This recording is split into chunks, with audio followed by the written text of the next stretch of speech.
Yeah, you can see it in the nips.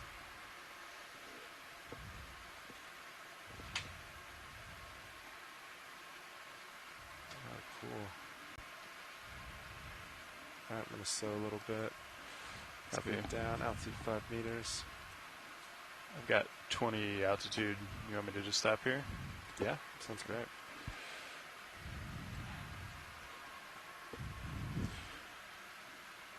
Alright, watch leads, just got to bottom. We'll take a few moments to get lighting and everything set, and then we'll start. Thank you so much, pilot. Appreciate it. Bringing your blue view in slightly.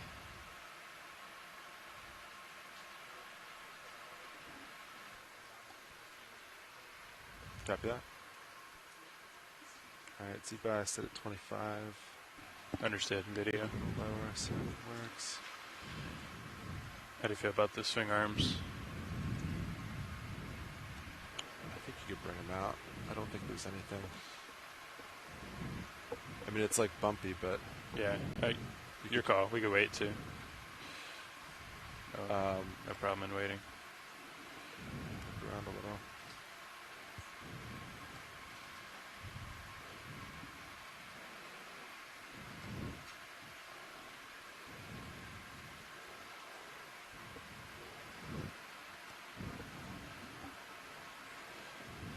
So now we've been having pretty inconsistent pings from Sirius at depth on the USBL, so maybe just keep an eye on it, especially with like some of the hard surfaces we've been diving on. Copy that. I think the acoustics get bounced around in the canyons a little. Yeah. I'm going to notify bridge around bottom. Sounds good. Sounds good. Bridge, ROV nav. Yeah, I think you deploy the uppers. Go ahead. Yes, wanted to update you. The vehicles have reached the bottom, and I wanted to ask if you guys could set the rotation to A-frame, please. Yep, we'll do that right now. Thank you. Copy that. Thank you.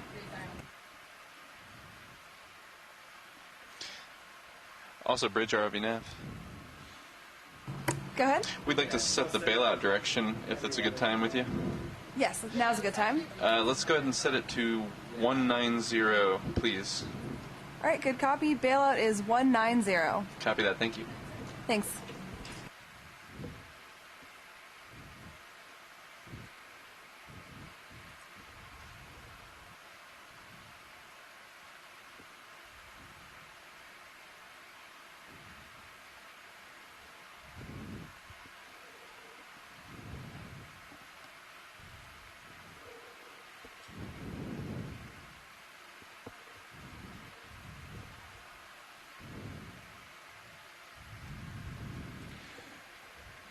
Video. Have we been flying with the uppers orthogonal or past all the way?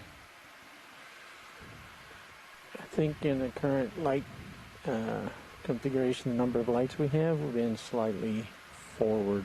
Slightly forward. The uppers? Yeah, at the moment, I'd say let them be there until we get more flat down. Okay.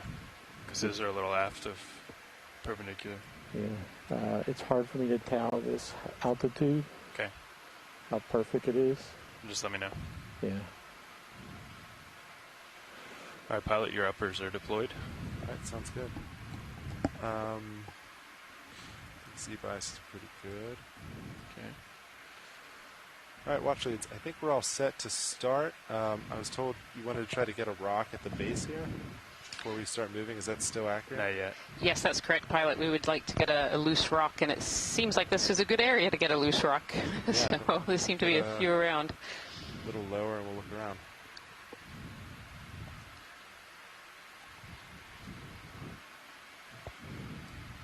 And from conversations with the geologists before, we're looking for something kind of angular. Copy that, angular. Thank you, pilots.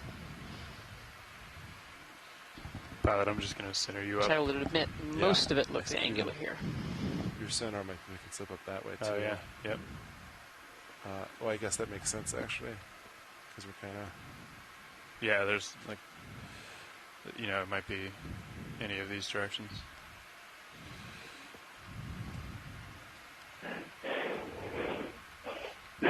certainly, as we learned yesterday, some of these rocks can be hard to pull out. So if we're going to take the opportunity, while we see some that look a little loose, to see if we can grab one early on and make sure we come home with hopefully something useful.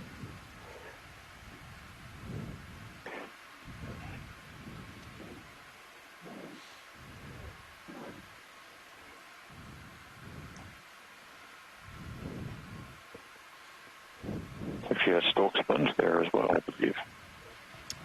Yes, definitely, and I think I might have seen some in the distance. Oh, there's a little whip coral as well on the left-hand side of the screen.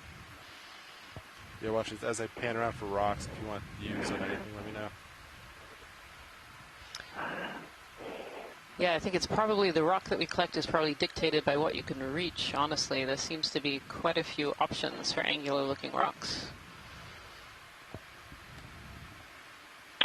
Yeah, the ferromanganese coating may not be as thick down here, because a lot of that is dictated by the center, the water. Maybe Liz? Yeah. Like that one? Or yeah, center would work. Hey, watch it. Do you see center screen? I do. Jason, do you see where the lasers are? Just below the lasers, there are a couple of contenders there. How do those rocks look?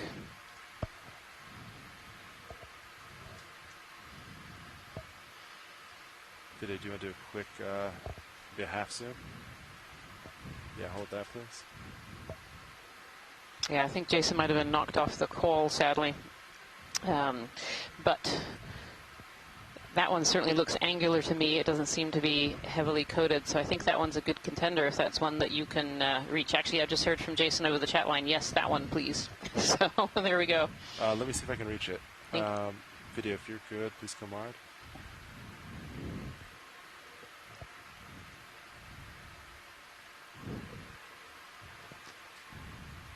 I'm on it. I don't think I can get any lower. Yeah, and I think if you got closer, it would be like right between your skids, which might be a little awkward. I think you're pretty far away though right now. Yeah.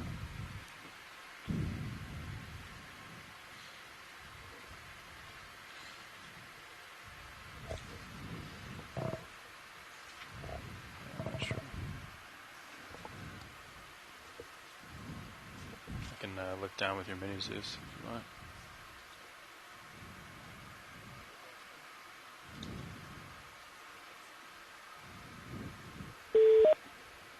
Yeah, I don't think I can reach this. Yeah.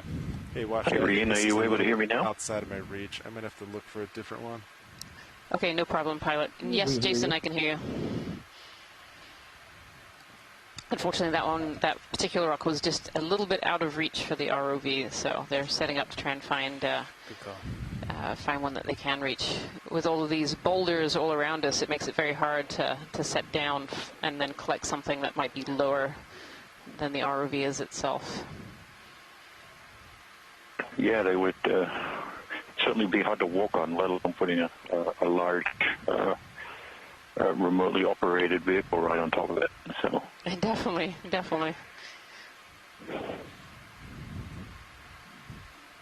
See a squat lobster at the bottom of that rock?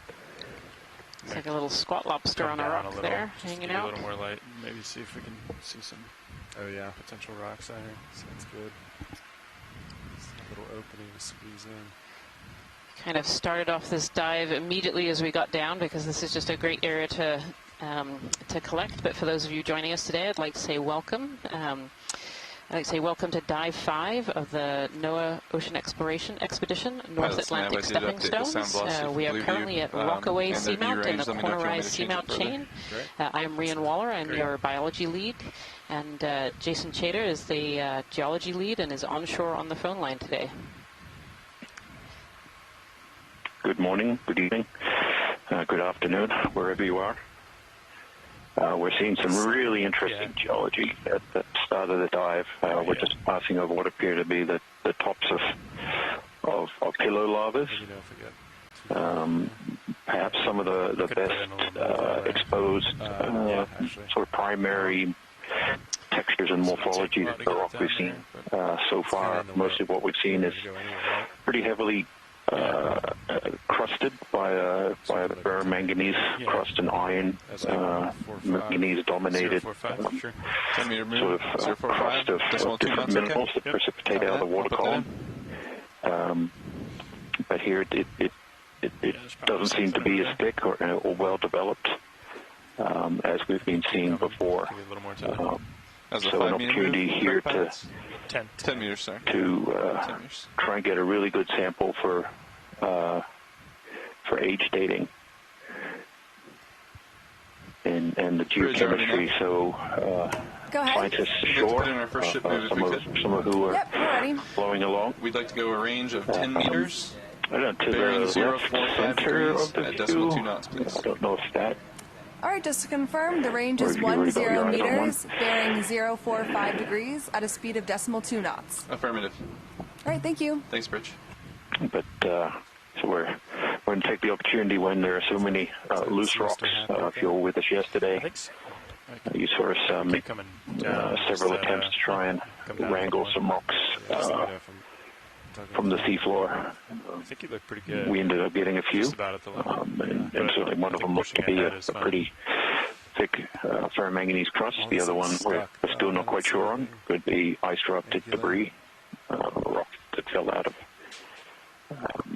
an iceberg floating over, or could be lava. So we're going to keep trying. Go watch it.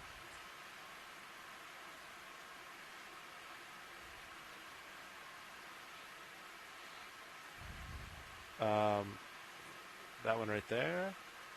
Yep, let me, I think that's within my range. Let me try it out. Yep, that's the one I was thinking about.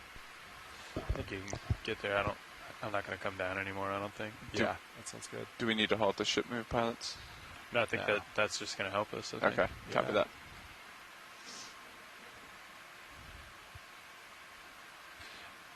I'll try to keep an eye on how soon I start moving, though. It's going to be a lot more than it has been. Mm-hmm. This might be stuck, Watchley, but I can give it a tap if you want me to see if it's loose. Yeah, I think it'd be worth seeing whether that one will break up. The one behind it to the left too, or even actually this one right in front of the skids on the right-hand side. Okay, I'll start with the one center. Yeah. And then go from there. Sound good? That sounds great. Thank you so much, pilot. You bet.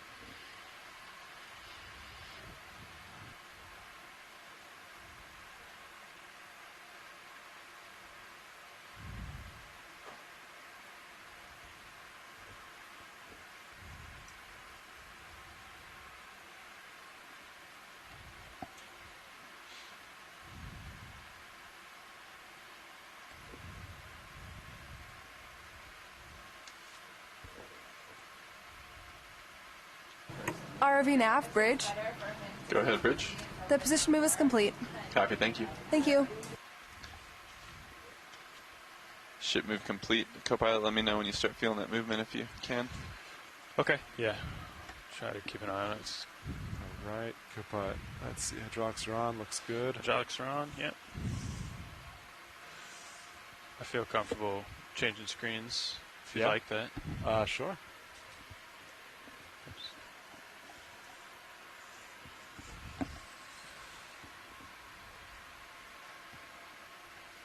Good shot of you.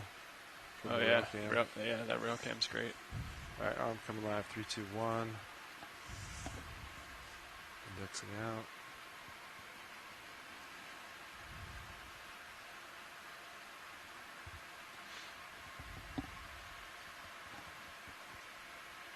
I think we're moving.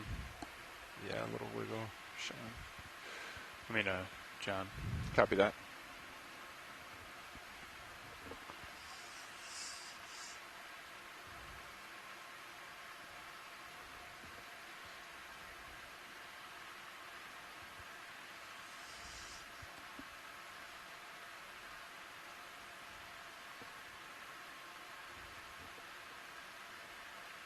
That's nice and stuck. Watch shades.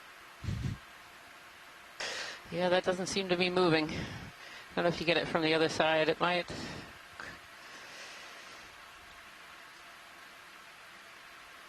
Nope. Sorry. So what about this one right in front of the skids here on the right-hand side? Yeah, let me back up just a hair. Okay.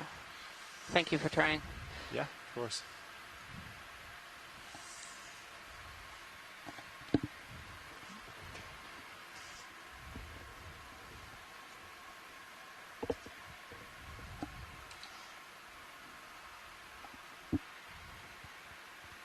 Everything looks good.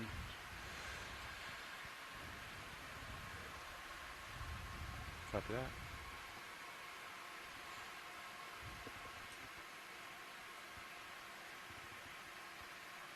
Seems like the ship handled that move just fine on F. Nice straight line. Yeah, no problems at all. Yeah, great. It's definitely important on these deep dives. That we're not wandering one way or the other. That looks great.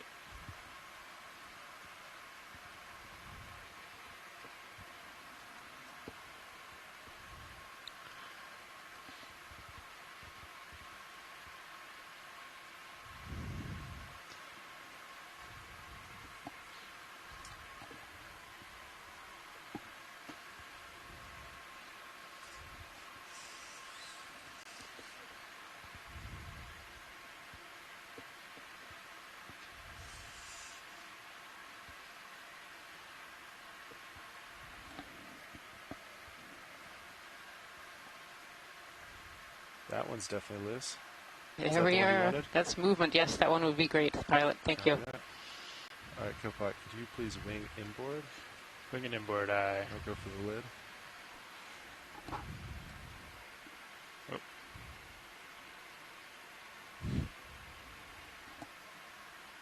That's interesting. Okay. Huh. Wing and inboard. Sorry about that. Coming in.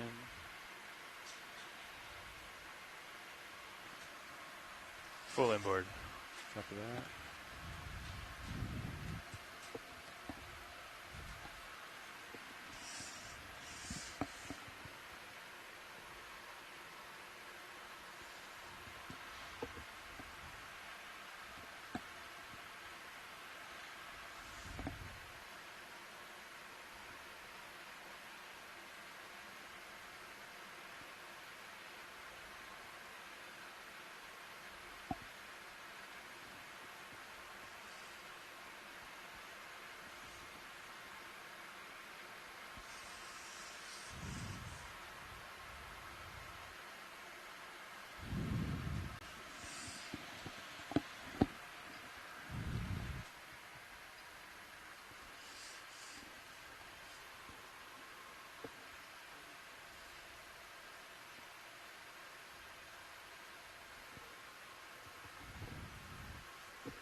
Yeah, if we could get a view, zoom in on this rock as you pick it up, and also give it a little squeeze test as well, that would be great. Yeah, definitely squeezing it right now. Okay. I'd say it's pretty solid. Video, you want to come in? This one looks pretty solid. This looks, from a biologist perspective anyway, this looks like a great rock sample. Bring some lights Yep, in. we will take that one.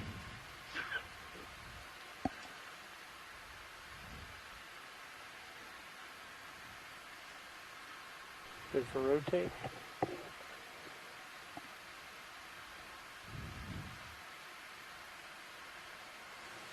Maybe tilt the arm so that we kick the bottom up into the light a little. Yeah, let me move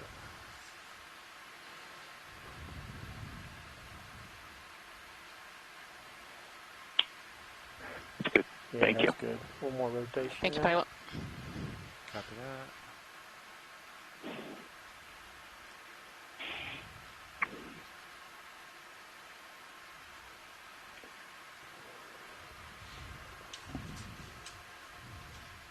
All right, video, happy with that? Yep.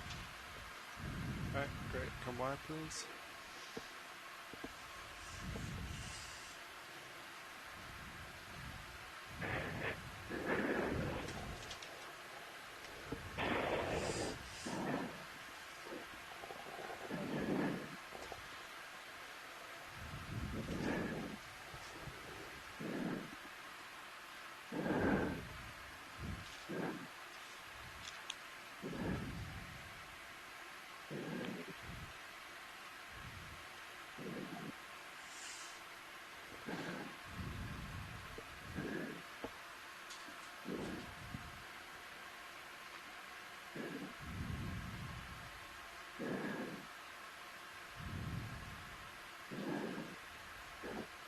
Nice. So, I think I can just wing outboard. Yeah. Let me just try that. There we go.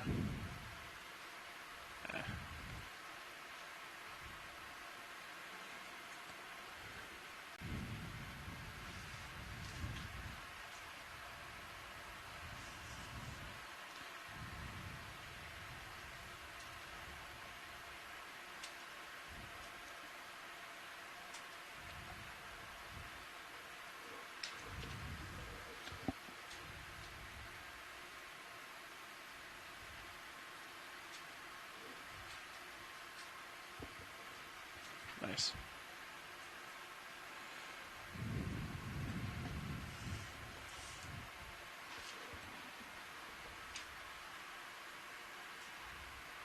Let's go for it.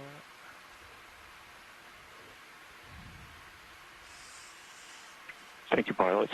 That's great. And you can send Casey the bill for that sample. Yeah. That was really, really well done, pilots. Before we leave this area, it would be great to have a zoom in on that squat lobster and kind of just the background of what's on these rocks as well. Whenever you... Yeah, copy that, watch lead. Bringing you back center. Yep, copy that. Switch cameras back, if that's all right. Yeah, go for it.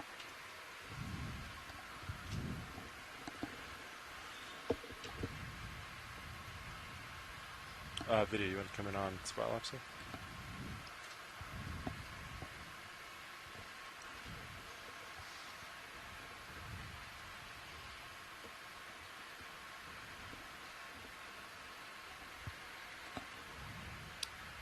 Yes, here's a little squat lobster sitting on the rocks. In the background, we can see the rocks almost dripping. And I think these might be hydroids, a species of hydroid, which is a cnidarian.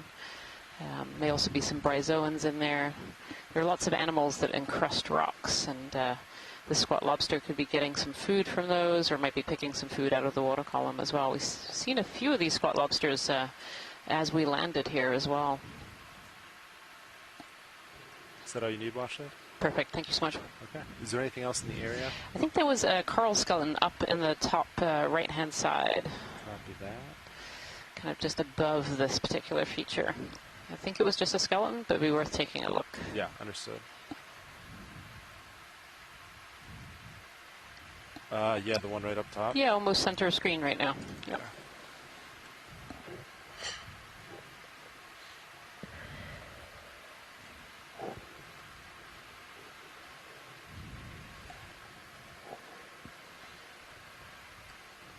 Nav, is the traction winch pressure up on that SES display?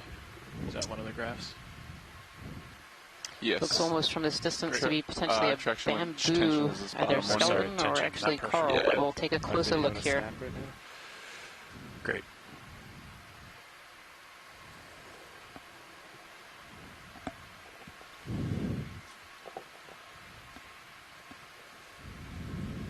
Video, you want to come on in?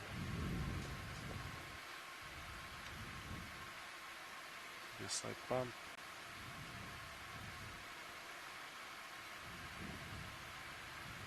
Lasers off. This is a really curious looking skeleton.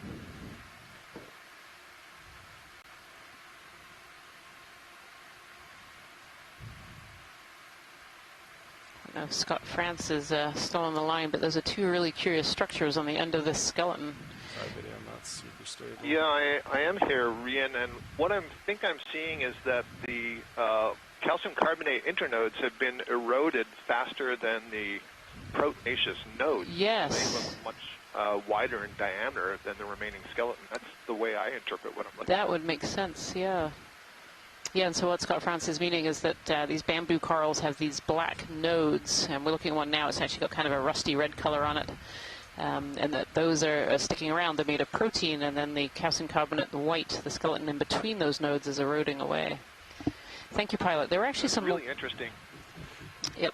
Sorry, I was just going to say, you would expect that at this depth. You would expect that So the CCD, the calcite horizon, where you start to get dissolution of calcium carbonate instead of deposition, that might be the case down here. I'll let you get back to it. Sure. Just to jump in on that topic too, I think when we were zoomed in on the sediment, we weren't seeing, as we've seen on the last few dives, these pteropod shells and other sort of larger macrofauna tests and shells, and I believe we're quite far below the aragonite saturation depth here. So any aragonite that makes it down in the water is undersaturated in calcium carbonate, in which aragonite and calcite are both calcium carbonate. So center spot. Sounds good. Shells and tests of that material don't tend to survive as long. They get dissolved away.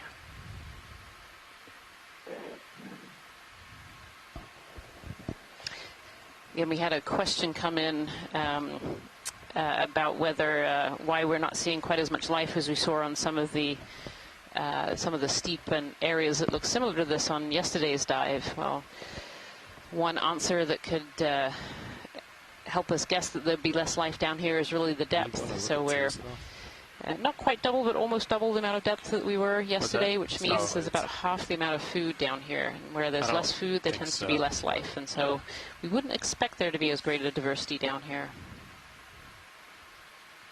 I'm just kind of hovering, looking down at this rock pile. Come in on and yeah, I mean that again is going for we see at different depths, we see different water masses, we see different responses of both the benthos, the pelagic fauna, and even in the geology. It's been noted that we're not seeing quite as much ferromanganese crust on some of these rocks. We certainly seem to be seeing quite primary eruptive morphologies in all of these rocks. We did see a little bit of that petroidal grape-like or sort of bumpy texture when we zoomed in on the coral, which is kind of diagnostic for the ferromanganese crusts. So you're okay with that? As the water masses changes, so does the chemistry of the water, and you may not have the mineral composition to precipitate out the ferromanganese crust as efficiently as at shallower depth. These are all the kind of observations we're making as we go along in these areas. So dead center. Folks at home who are watching, making the same observations that we are, and thinking about the same questions. I might spin around and look at it to get a better angle.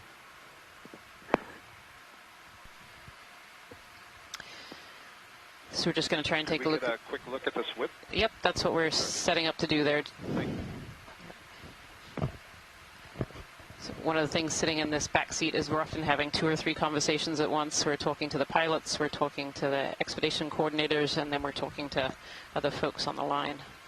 This one actually looks like it might be alive. I think I see polyps on this one.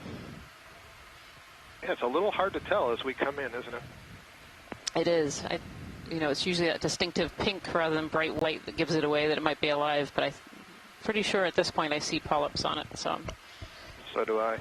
Getting pretty... Well, as we're zooming in, I'll let you know that the only bamboo coral genus that has been described from below 3,000 meters is the genus Bathygorgia.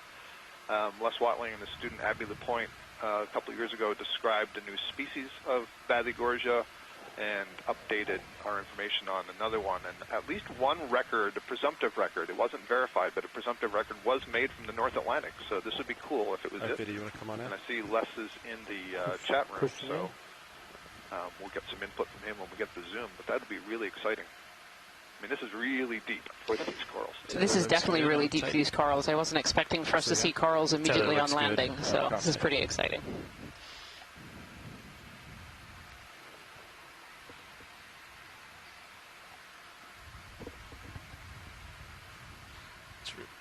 Lasers off. It's really stable. Sirius. All those polyps are all closed up. Now it's heaving again. If we could kind of scan up and down this coral, that would be great, pilot. Yeah, up and down, actually. That would be great. Thank you. Yeah, my first instant data that we do, it's also really cold down here in the abyss. No preferred. So our current temperature is 2.2 degrees Celsius, so colder than the average refrigerator. And so you can imagine these polyps. Ooh, there's a node. I see a node going by. You want to pause in the node? Yes, that would be great until Scott catches up with Here's Scott. next, so Copy.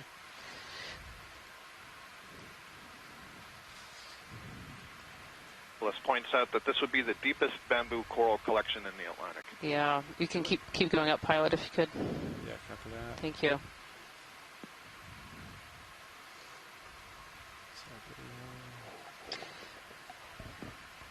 There's another node. Yeah. Yeah, so that tells us something about the distance between the nodes, which is useful, but because this is not branching, and I don't believe the genus Bathygorgia is known to ever branch, the nodes don't tell us all that much except for the distance between them. Have to come up a little wrong. Another thing that's potentially interesting that I'm seeing here is it looks like there are newer polyps budding between existing polyps, meaning the polyp size is different, which tells you that the tissue can regenerate and bud after it's already grown in place. Beautiful view, thank you. Yeah, this is great. Yeah, if we could take a look at the base, and then I think we're going to set up to collect part of this pilot, if that's possible. Yeah, copy that. A good spot, Copilot. Yeah, we're good. There's another we're node stable. go by. Zoomed in significantly. Copy that. Tether looks good. Nice. Sorry, it's a little fast there, video.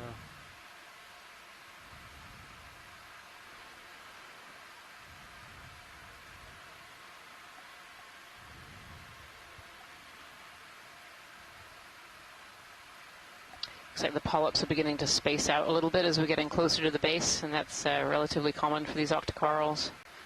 And there's that big node that we saw on that dead skeleton that we just saw near the base, and then one right at the base, the very holdfast, has a large node on it. It's really fascinating.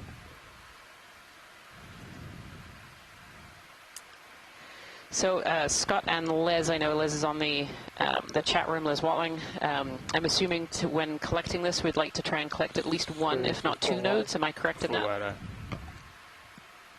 Yeah, I think that's a very good assumption. Yep. Did you catch that, pilot? Did you guys clear? I missed it. Say again, watch it. So I think we're ready to start collecting, and we need to collect at least one, if not two, of the nodes at the very top of this branch. Copy that. Let's see. It can be a little hard. I'll also make the comment, Rian, since we're looking at it here, that I'm pretty sure that all the Bathygorgia always have a node right there at the base like that, and many of them have that interesting little hook. I'll need less to confirm that, but I seem to recall seeing that in the Pacific. This is the first one I've ever seen in the Atlantic Ocean myself. Very cool. Okay. So, pilot, you have a node there. Yep, right at the bottom of the screen. Do you see the black? Yeah, so right. Is that the first one? Yep. So actually, I think that's the second one. I think there's another one further up that's really small.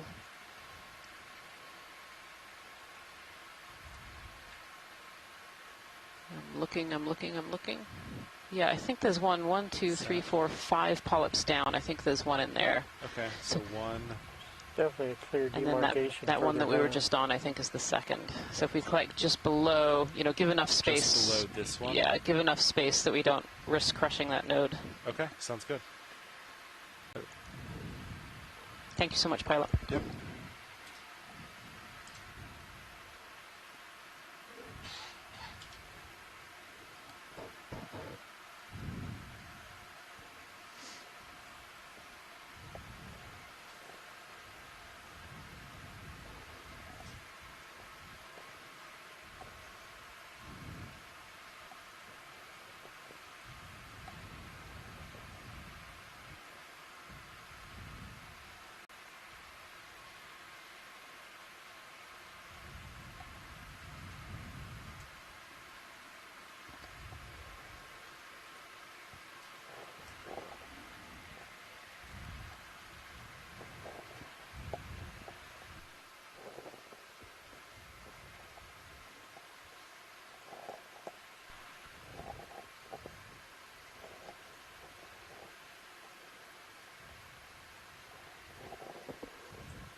Give that a second, see if it's stable.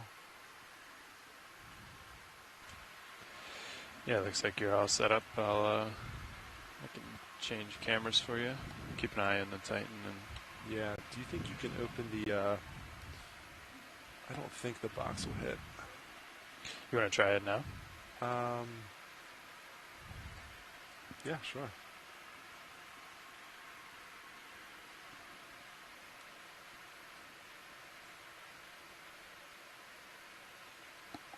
That looks great. Yeah. Thank you. Yeah, looks like you're clear. Both are open.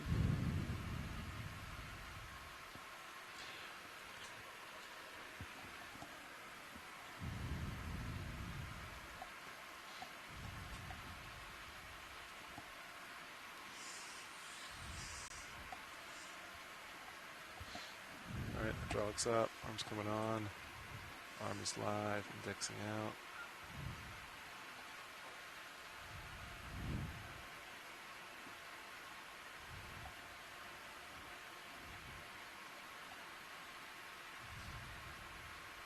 Just center up and keep it there. Yeah, sounds good.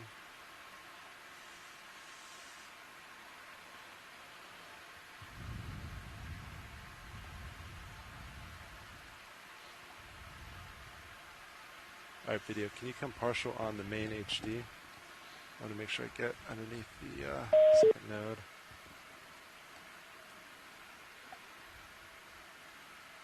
Alright, pause there.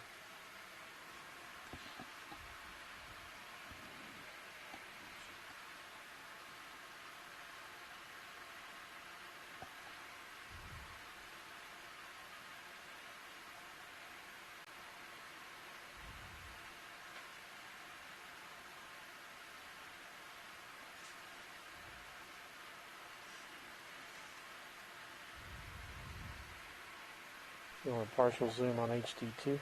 Sure.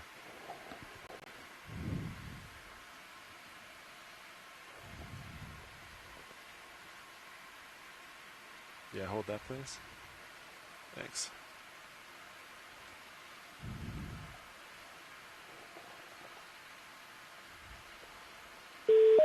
Now the exposure.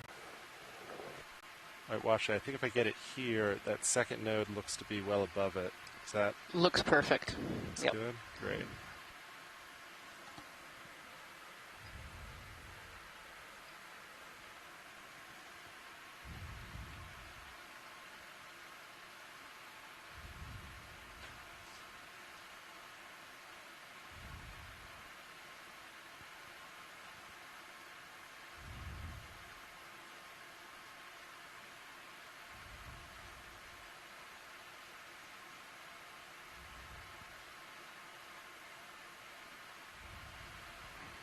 Nicely done, pilot.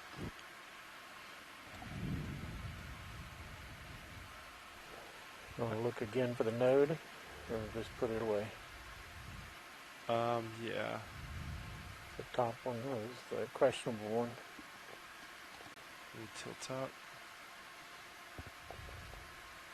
Yep, and there's the node. Yep, right there. That was great. You want to look for the top one? Right there. Yep. And the other one's up there. Yep. Alright, look good? Looks great. Thank you Alright. so much. Science, I can't see that top node. Well, definitely get eyes on it on surface. Full wide. Copy that. Could we come wide on? Yeah, HD2 if pilot's ready for that. Yeah, thanks. Yeah, let me get my arm up. I might bring one of the uppers in and point it down for you so you can see. Yeah. Sounds great. Okay, whenever you're ready, Okay. draw out. I'll probably just go for the port outer. Sounds great. Extending the drawer. Oh, sorry.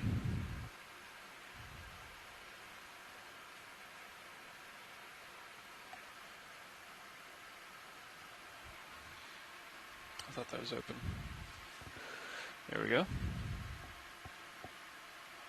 Keep coming.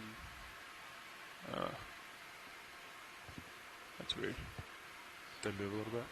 No, the lid didn't stay. That is weird.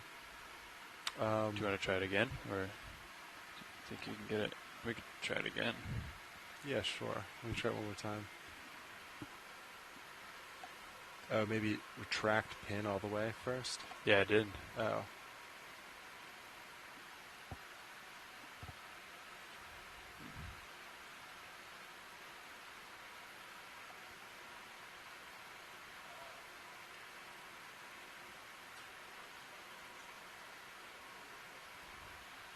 It's weird that it would halfway. It's weird. It's alright. I think I can still do that. Okay.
That looks nice and in. Yeah, it looks great.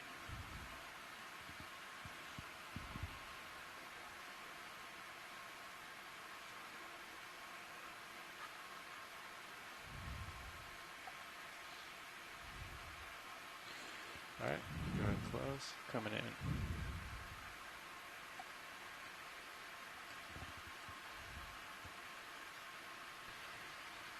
That was really great, pilots. Thank you so much for that collection. Yeah, no problem. There's a lot of chatter in the chat room about this particular bamboo coral being deepest collected so far, and I'm actually going to ask Scott France to come on and give us some fun facts about bamboo corals, particularly at this depth, as we begin our line here. Okay, fun facts. So Bathygorgia as a genus is the only bamboo coral that we for certain know is below 3,000 meters. And that was Port Outer, correct? Colonies with that name have been collected from Tasmania and the Central Pacific. There's some potential records that haven't been verified, or one potential record that hasn't been verified from the North Atlantic, so this could be the first. So very exciting on that perspective. We don't know from just looking at this imagery if it is indeed Bathygorgia. We're less widely noted. We sort of use it as a catch-all for these bamboo corals that are collected really deep, but samples like this, analysis of the genetics and morphology, can help us answer that question more clearly. Cindy Van Dover had asked this question earlier about why it is that bamboo corals have this node-internode pattern of growth. That is, what appears to be this hard white part of the skeleton called the internode that alternates with that darker part that is protein. And one of the things that you often hear is that that protein node allows the colony to be somewhat more flexible, so they can bend more. Anything else in this area before we take off? The problem with that hypothesis is that when you look at the skeleton in the lab and look below the that organic node, there's actually a strip of calcium carbonate that goes straight through it. And so it's more like that protein is a ring around a thinner bit of carbonate. So it's unclear exactly how flexible that makes it. But, you know, that's one of the ideas. We don't really know evolutionarily why it is the case in this group. In fact, there are, at least, I think, 5 to 7 different genetic clades or families of something came octocoral loose and that something's have there a for sort some of reason. Yeah. nodal skeleton. Take a look. Some kind Or of as it alternation extends, that between lid what appears flexes, to right? be Yeah, we were looking mostly at that the calcium other day. carbonate, Yeah. So and maybe then some kind of node. Sometimes the node has Yeah, we'll take a look. calcareous spicules in as it. it comes out Sometimes and it vibrates, doesn't. it just So, goes past. like most of these Yeah. things, there is so much to learn. Nice job Great making use question, of the though. box, And regardless. thank you for that wonderful collection.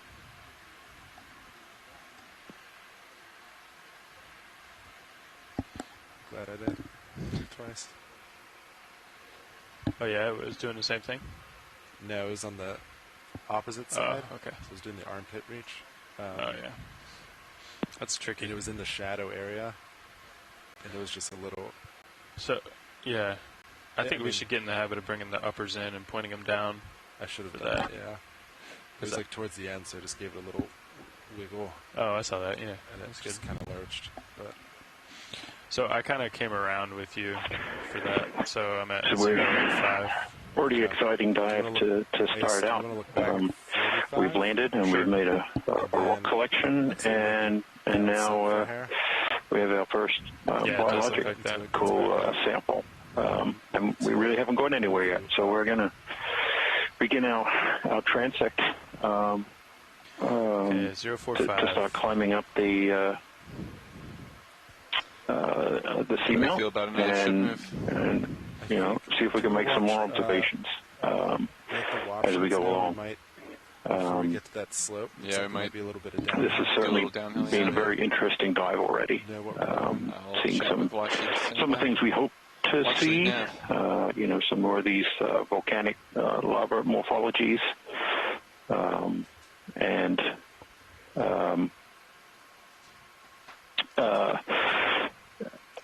you know, we haven't seen a lot of Watchley sediment. Nav.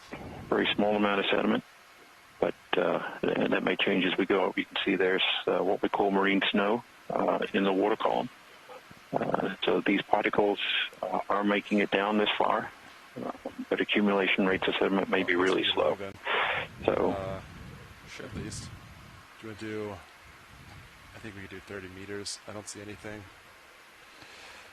Yeah. 30 meters, 0.45. Nah, I was trying to hail you. Oh, yeah, you can verify that real quick.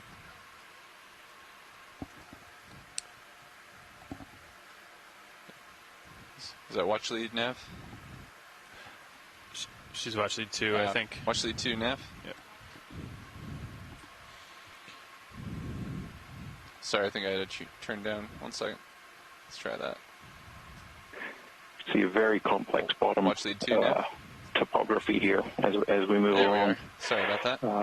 Earlier Yeah, on, we just wanted to give you guys a saw what little we thought idea of were what the we're top trying to of do here. pillar lavas. The pilots have finished collecting those 2 samples. We're We did stable at the also see bottom some of here. this ferromanganese We're crust set we've up seen facing relatively in the the dive 0.45 so far, direction. on this But expedition. in looking in that direction, we But not noticed as that thick, it's a little bit of a downhill and seems slope. quite patchy. So we just wanted to give you guys in a this heads area. up that as we move that way, we we'll may be transiting seeing more of downhill the primary shortly, volcanic and then texture hopefully reacquire a slope upwards. as we go up.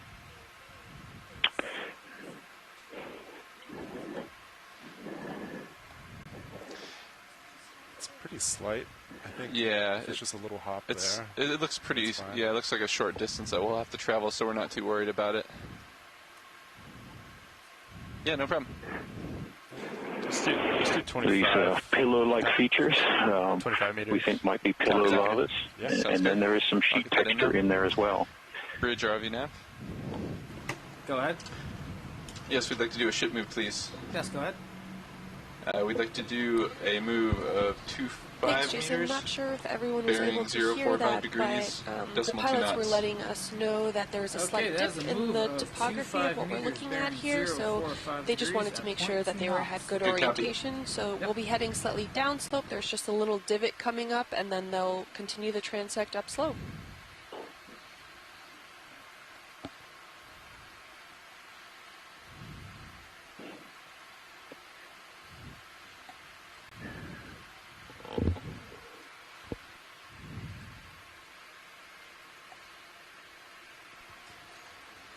Ooh, can we get a snap zoom on that possible urchin straight ahead? Yeah, absolutely. Video, you want to snap it? Lasers there. Lasers off.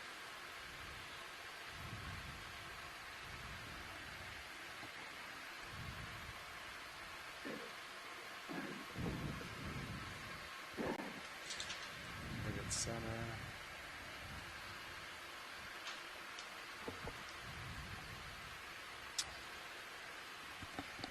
Not sure what kind of urchin this is. Oh, but it looks like it also has a polychaete worm next to it. This is a very interesting color for a sea urchin. Does anyone know what possibly kind of urchin this would be?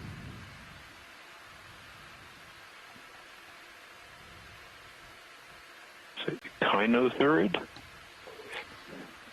That's what I see on the chat room from Chris Kelly. I know it's made me sound like I knew what I was talking about, but we often rely on the experts on shore to type that information out for us and provide information, especially as myself and Kim are geologists, and not always as versed on the biology. Absolutely, Jason. With you there. We're a little lacking on these scientific Latin names.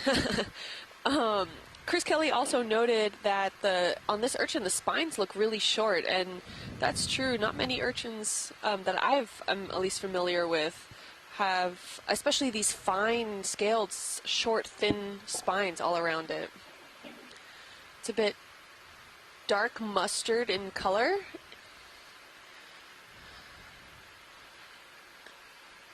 Whenever you're ready, we're ready to move on. Thank you. Sounds good. Video when you're happy. You keep going. Laser's back on for one last measurement. Looks good.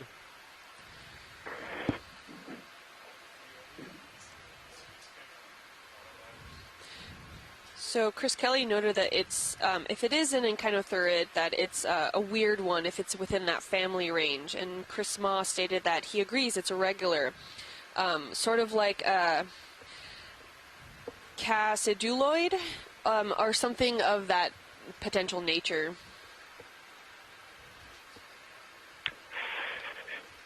And here we're seeing really great volcanic textures of these pillar lavas. There is some ferromanganese crust seeming to form not on the tops but on the sides of these outcrops. I wonder if that's an issue to do with current or some other environmental aspect, or whether the ferromanganese crust on top of these just breaks off more easily. So really great volcanic texture here from these lava flows.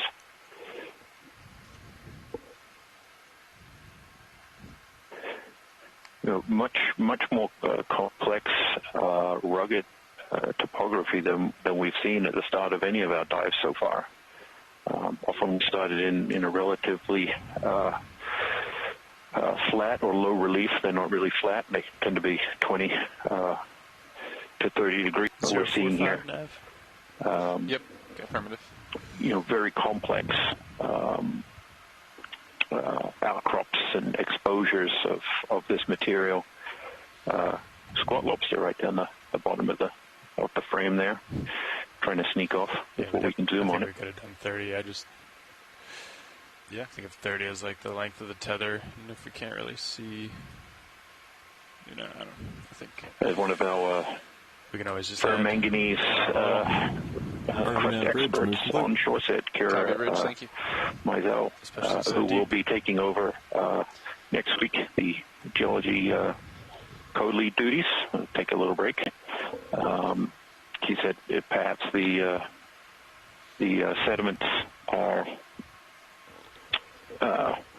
settle on the top of these rocks and perhaps prevent that ferromanganese crust from forming there, and where the sediment doesn't accumulate, which is the steeper sides of these outcrops.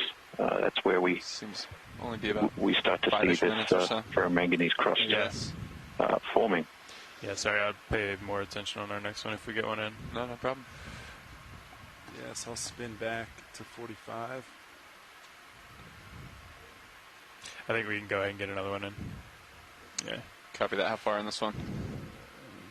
I mean, I don't see anything. Another that's 30. single. This out, the hair. unbranched coral there in the distance? I think we could do a 30.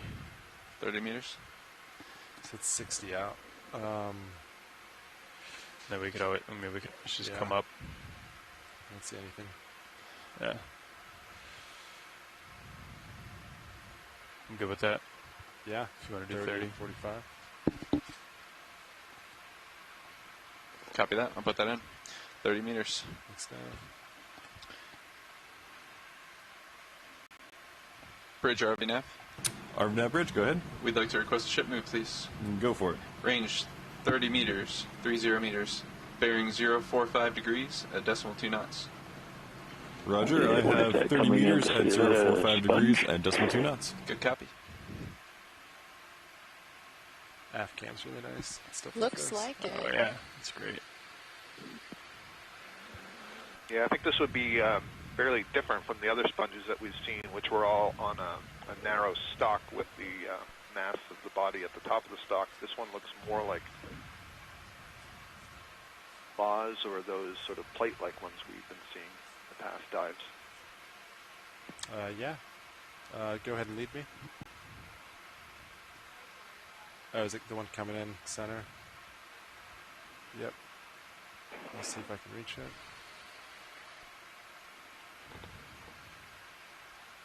I can come down a little. Just a little bit, though. Going over that feature. Yeah.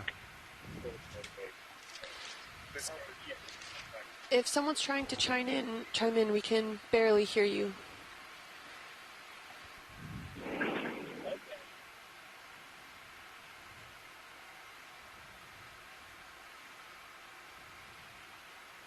He's pretty terrifying. Yeah. Do stuff like that. Yep. Just 15 altitude. I'll keep an eye on it.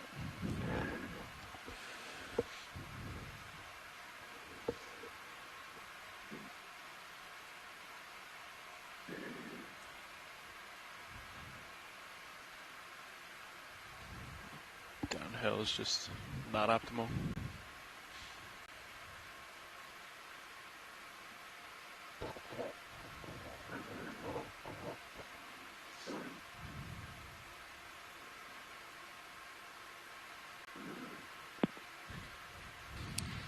So there have been quite a few of these stocked sponges that you can see in the background here, but Jason, correct me if I'm wrong, is this the first more... Yeah, you want me to... I don't know how to put this, more globular sponge that isn't quite stocked in this area? I haven't seen much of other sponges. I'll come over a little, keep you in view. Copy that. Lasers are on. I'm not going to come down anymore. Yes, Kim. This is the first one that has this sort of morph where the main part of the body is attached to the rock, and this is growing up like a vase that has a frilly opening.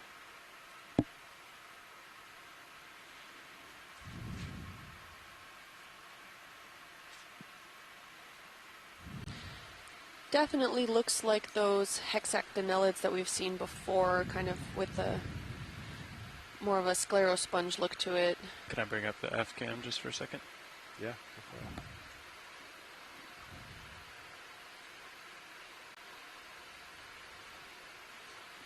Yeah, it's not the HD feed, but that's still super helpful. Yeah, it's a great view. You can even see those pore structures that are within and in between the spinules, I guess they're what they're called, of the sponge, and like that's what the sponge can use to filter feed through and be able to collect all of its nutrients. So everything, all the marine snow that we've been talking about these past few dives, so all that detrital debris that's within the current systems and in the water column filters through with the sponge, and that's how it's able to feed, which is the same way, even though the corals in this area, or rather the lack thereof, these corals in this area, also feed in similar manners, where the polyps actually reach out and try to grab that detrital material. And I'm not seeing too much marine snow in this area. Oh, well, while we focus on slightly more into the water column, we can see slightly more debris in the area, but in the past few dives, we've seen a lot more in that water column.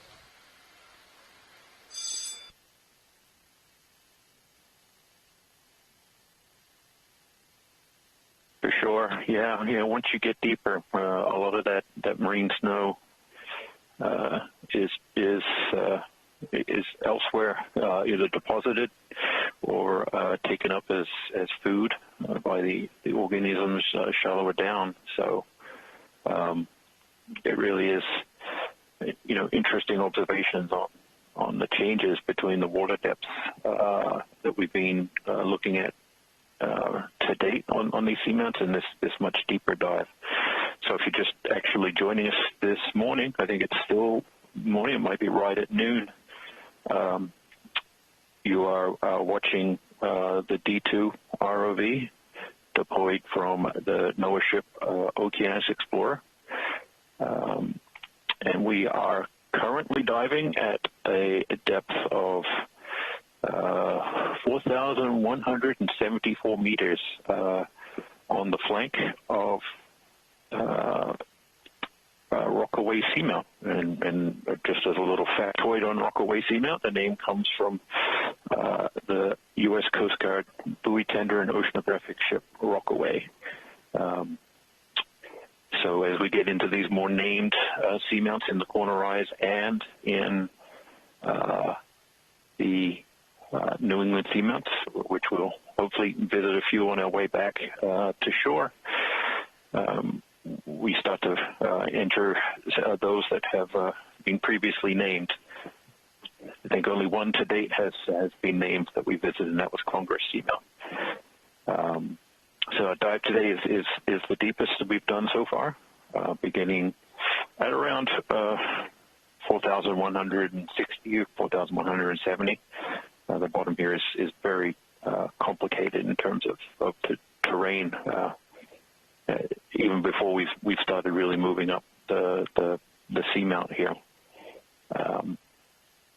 So we're hoping to go up a vertical distance of about 160 to 170 meters, I think. We'll see how it goes. Nav, bridge, move complete. And just to place you in some context of where we are, we're about at 760 miles northeast of Bermuda. Bridge RV nav. We're in the Corner Rise Seamount chain. Get a quick weather update. Conditions are clear. There's no squalls in the area, and there's nothing of concern. Moving up some pretty rugged volcanic rock exposures here. And I think, we see quite a few, I think, sponges here in the distance. So starting to see a little more biology.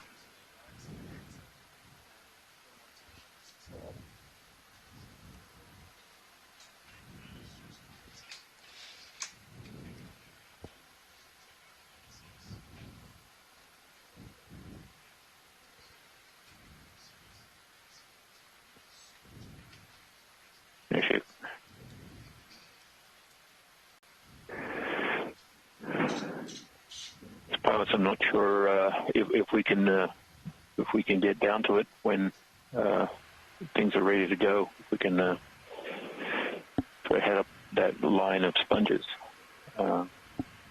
Request from shore. So.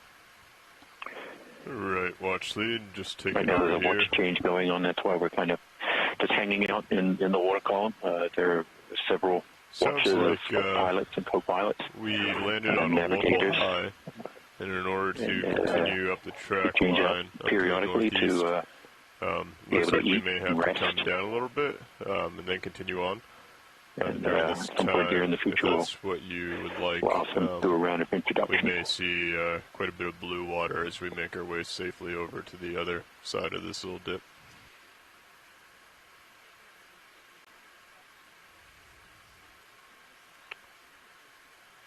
We're pretty high. I can come around to the side and get a look at it. Let me side saddle here. We're still in that move right now. Move just ended. Copy that. Like 2 minutes ago. Sure. Actually got a question from one of our scientists on shore, Bramley Merton, asking if these Corner Rise Seamount chains are related to the Great Meteor Hotspot, and that is it's a good question. It has been hypothesized that they are basically because of their position relative to that hotspot and then the Mid-Atlantic Ridge. This line right here. As the New England Seamount chain was related to a hotspot. I believe you're muted. What we haven't been able to get before are samples of the lavas, which are most likely basalt. And without that kind of physical sample in hand, it's really hard to confirm some of these hypotheses, and that's why we do try so hard to get 1 or 2 rock samples on each of these dives to help answer some of those hypotheses on the origin of the seamount, the chemistry of the lavas that created the rocks, the ages of when they erupted, all allow us to answer those questions. So it was 045. Stay tuned to the science, and hopefully we'll get that figured out. Yeah, so this is interesting. Here we have these sponges living at this depth. We're currently in 4,178 meters of water, so we're really in the abyssal depths at this point.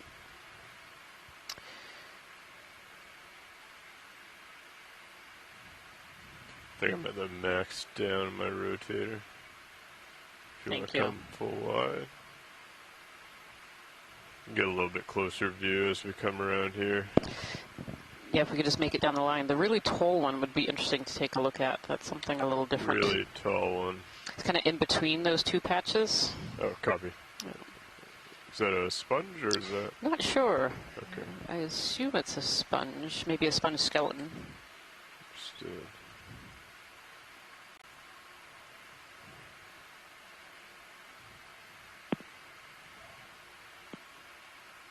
Like a skeleton, maybe with a lot of hydroid growing on it.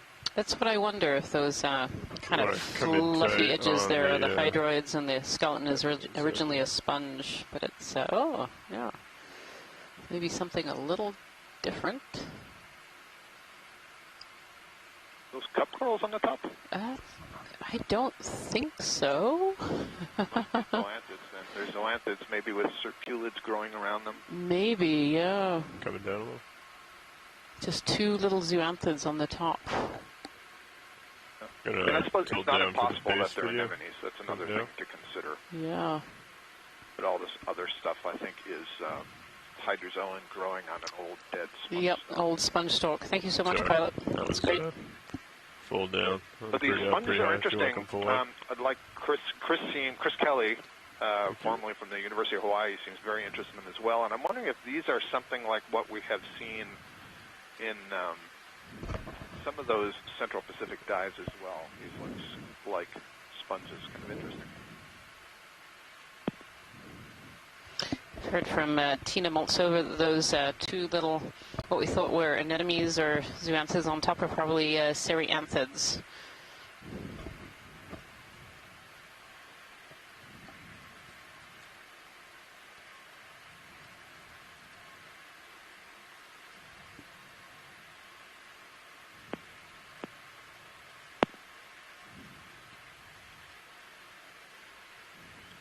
And what is the direction of movement now? 45. 45. Perfect. Alright, so I'm at 90 right now. Pilot, this is Watchlead. Go ahead. We've had a request from the community to potentially collect part of one of these sponges. They're really unusual and we're not quite sure what they are. Sure. Yeah, how about this one right here in front of us? Does that look reasonable, or is there a specific one? No, I think that's good, because I think these in a row are maybe the same. It's so hard to know with sponges, but so I think ship is stationary right now, Yep. Ship is if we're in a good spot. How do you be feel great. about me kind of pulling around and looking back towards you, co-pilot? Yeah, that should be fine. I don't know how much swing I have left. I think that was a 30-meter move, so... It was a 30-meter move, ended 7 minutes ago. Copy. Just gonna swing around, so I have my tail over the deep.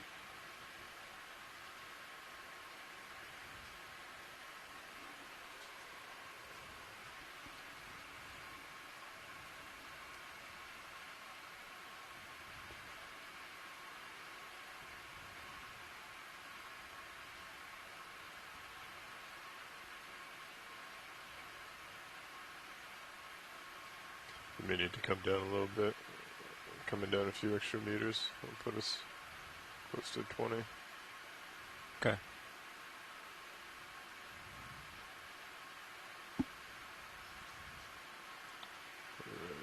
We have lasers on now for your reference video and science.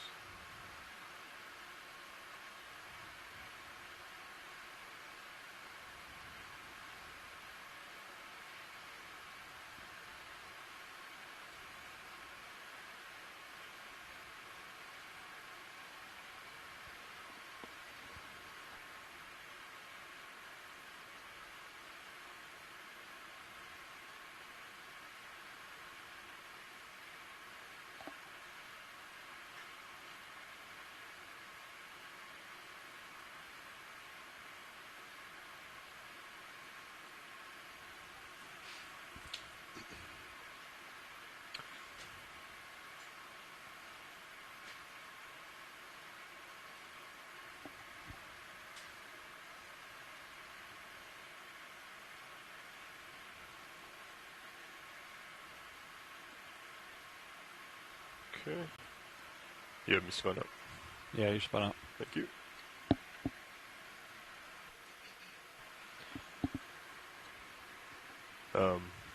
Did the co-pilot pass along the fact that the port side seems to have some issues on it?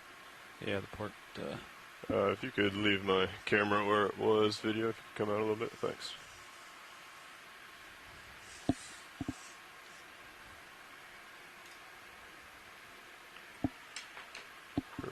Alright. If you could pull the drawer all the way back in and just make sure that the pin's fully extended, we can try and go to the port side. But arms coming on. Good line.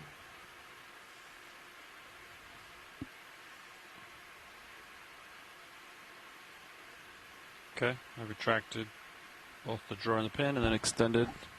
Gotcha. Ready to extend the drawer. Do you want me to have the starboard extended as well or not? Yeah, just in case it doesn't come out all the way. Okay.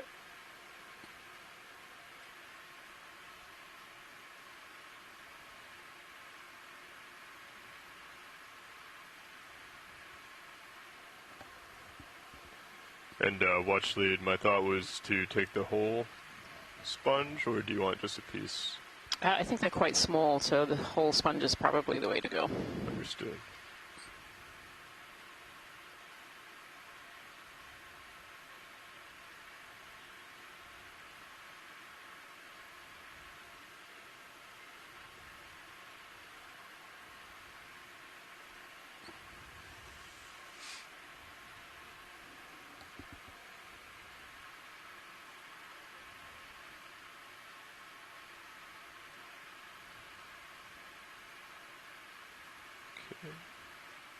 Put it over there.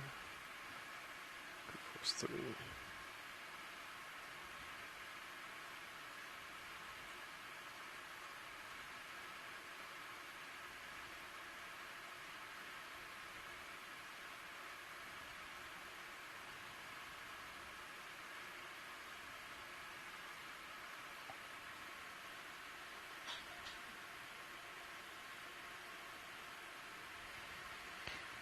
Really nice pilot. If we could have a snap zoom on it before you stow it, that would be great. Sure, I'll bring it right up to the camera.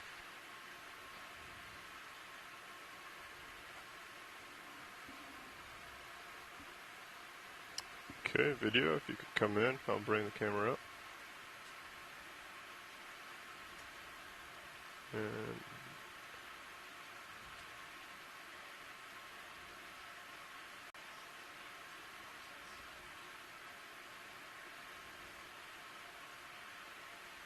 sounds like you're talking, watch lead. I don't know if you were talking to me or not.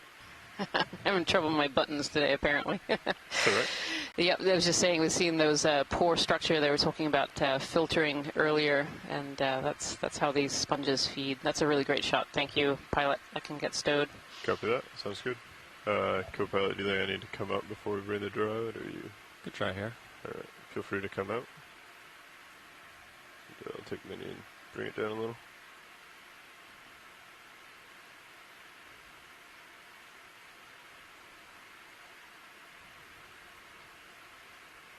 And, oh, one second. Let me just pick this up out of the way.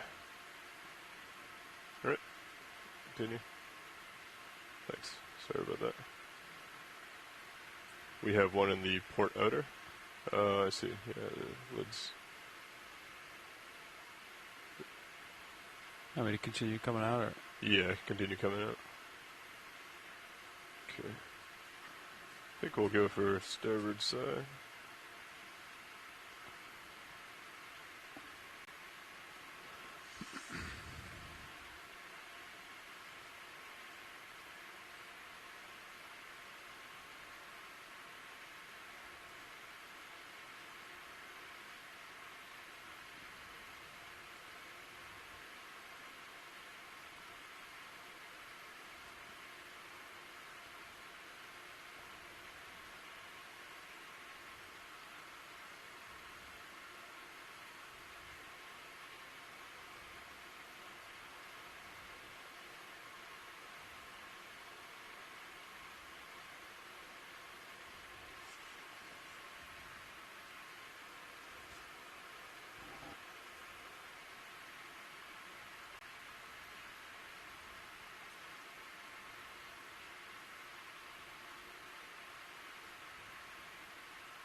Oh, my wrist, that's why.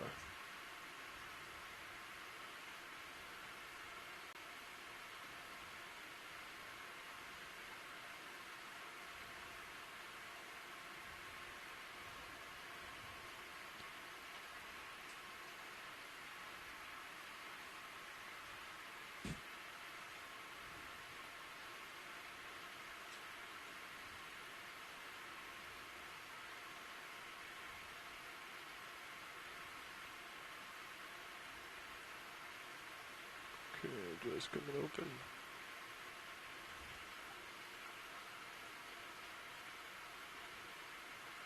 Okay. Looks to be in the starboard inner now. Okay.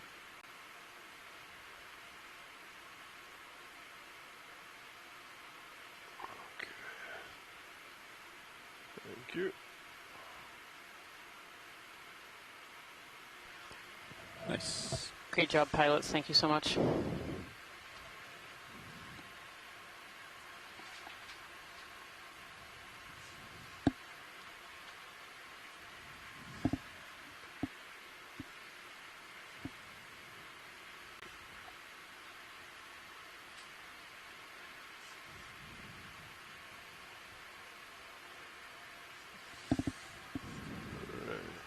Secured. Pilot watch lead. Go ahead. The geologist would like a quick zoom on some of this rock faces here before we leave this location. Sure. I can just tilt right down and just this rock face that we're sitting on? I think the rock face and maybe some of the edges. Okay. Yep. So. If you want to come in tight, video. Yeah, we're just trying to get a look at some of the texture of the surface. You know, the ferromanganese crusts don't appear to be as thick, if they're there at all, in some of these outcrops. So it's really, really different from rocks that we've seen so far. It's yeah. Yeah. Yeah, look, you can actually see where it looks like the manipulator dragged across. You can see there is a ferromanganese crust there. Doesn't appear to be overly thick or particularly strong. It is that brown scratch that's now there. That was really helpful, actually. Interesting. You know, we've been seeing these really big grape type textures on the rocks, and here they're very subdued. So it's likely there is a bit of a crust, but it certainly may not be anywhere near as thick as we've been seeing. So thanks for that, pilot. Of course.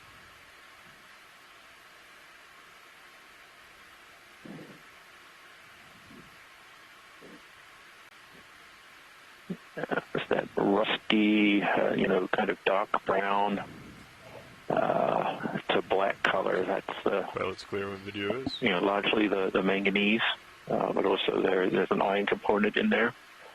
That's often we will see that kind of rust color. There are certainly other different minerals incorporated into the crust themselves. We say iron, ferromanganese or iron manganese, as iron and manganese are the primary mineral constituents. But there's a whole range of other minerals, including the trace minerals and rare earth elements, and a whole range of different things. And it all comes to these seamounts via the water column, and they precipitate out of the water over long periods of time, accumulating at rates of around 1 millimeter per million years. Is there anything else in this area that you'd like a closer view at before we continue on our track line, watch lead? I think we can continue on our track line. Thank you, pilot. Copy that.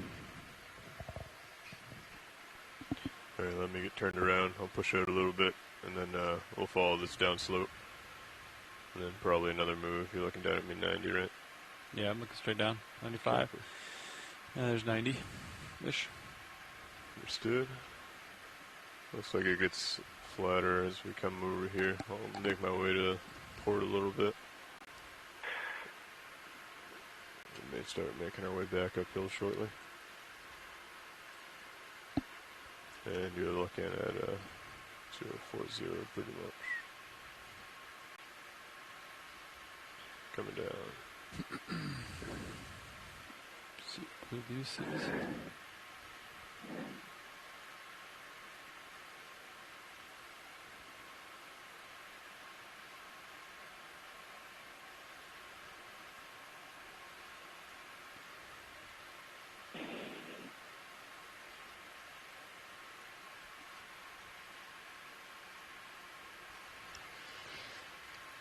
If you are just joining us today, we are on Dive 5. We are diving the ROV system at Rockaway Seamount. This is the NOAA Ocean Exploration Expedition, North Atlantic Stepping Stones. And we're doing our deepest dive to date during this cruise. We are at present about 4,185 meters depth, and we're slowly going up a ridge. We started in a very rocky area, and it looks like we're just landing in a very sedimented area here.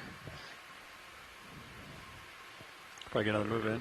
Yeah, so just so you know. Yes, I may be a little bit excited about seeing the sediment. 45, but the target is at a 30. I was unsure when we landed directly into a quite rocky terrain whether we would actually see any. I began to wonder. Yeah. I mean, we have a pretty flat bottom. According to Blue View, it extends probably about 50 meters, if not a little bit past that. Could probably go ahead and get at least a 20 meter in the direction of waypoint 2. Based on the bathymetry, it was a good possibility here that there would be a fairly decent thickness of sediment accumulation. Great. So I do agree with that. Try to do 30 meters. And yeah, there's 30 a little meters bit. is fine as well. And if we could get a zoom in on the sediment just to see if we could see those, if there are pteropod shells. Yeah, if not you want expecting to too many, given that we're below the as we're going by. Calcium carbonate and aragonite saturation depth. So their preservation is really not as high as we've seen it at shallower range of 30 meters, depths. bearing 040 So there is some degrees there. and a speed of decimal 2 knots. Okay, there's a Definitely not the concentrations that we're seeing in our previous dives, which were about half this depth in the kind of 2,200, 2,400 meter range. But there are definitely some little pteropod shells there. A lot smaller. We're not seeing those really big ones as well. So, once we go below these calcium carbonate dissolution horizons, the water becomes undersaturated and is corrosive to calcium carbonate shells and tests. So we have Delta 23. It's pretty big. That's great. Thank you, Come down a pilot. little bit for you. Okay. What is that there? What were you looking at? Yeah, can we go down a little bit? Yeah. Just out of frame. Right there. Do you see it? It's a slightly different shape. Yeah, video that's full zoom, I'm assuming. So when you zoom in close to these sediments, very often we find some You can come and find that if you want to come full the wide. much smaller fauna that's very hidden. That's full wide? Okay, if you could come full wide. I'll come back. Yeah, the sediment is alive. It often just looks like it is. We don't see the diversity and abundance of the Sithar fauna, and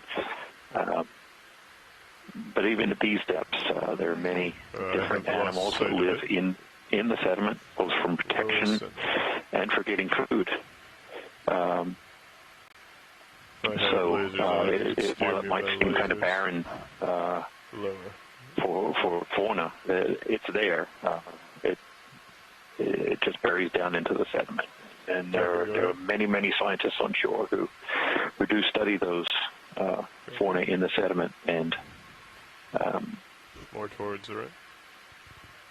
Try to understand kind of the balance of life and how and what type of food they get.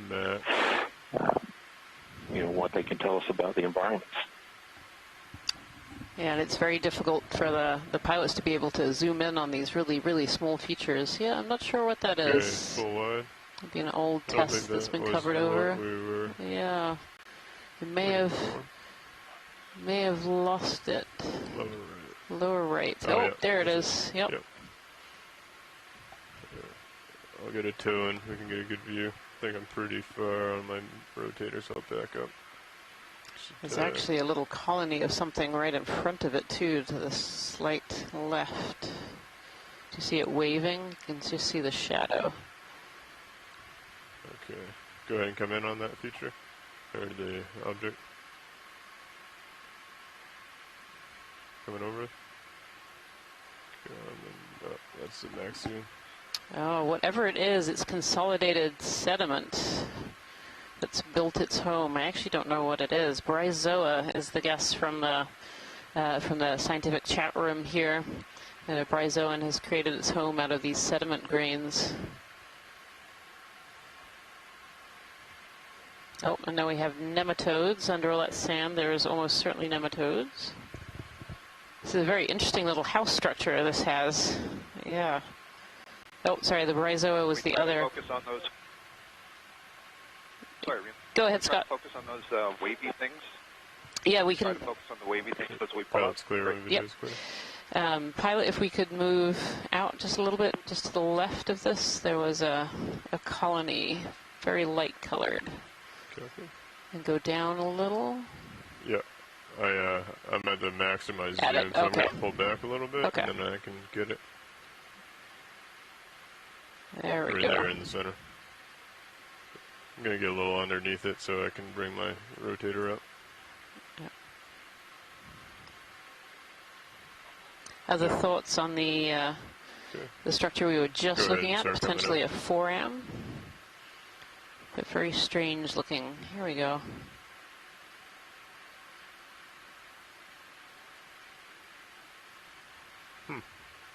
Yep, I would go with him too. Yeah, very strange. I think bryozoan, whether it's a live bryozoan or a dead bryozoan that's been covered over, not quite sure. Thank you so much, pilot. No problem. But I think this just goes to show how much life there is in the sediments, as Jason was saying earlier.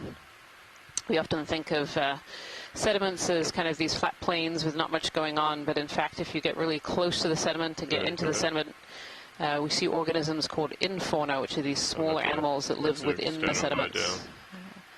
I don't know if we'll be able to get it centered up very well. Yeah. Right. Feel free to come out. I think this is another one of those bryozoans. Yeah, I think we have confirmation from the chat room that thinking that these... Now that we're on a flat bottom, let me get set up with a decent bryozoans. tilt so that we'll be able to capture these a little better in the future. Yeah, now up on that rock on the right too, I think I see a coral colony coming up as well. Yeah, probably one of these whip corals.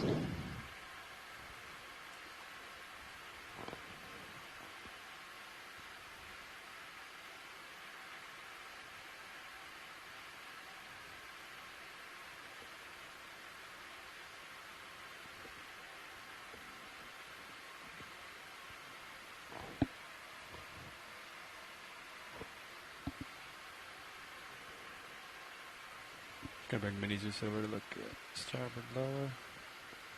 Copy that.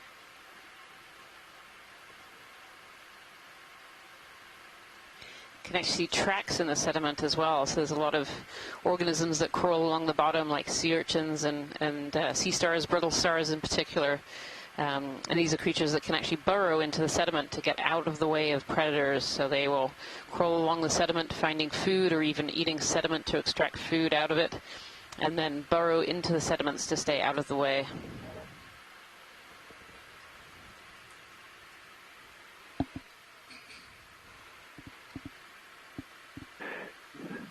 I wonder if this is one of lone rock in the middle of nowhere. Either it means that material's coming down from the slopes above, or this is a drop stone or ice rafted debris, something that's fallen out of a iceberg that's passing over the area. But certainly, this coral found a home here.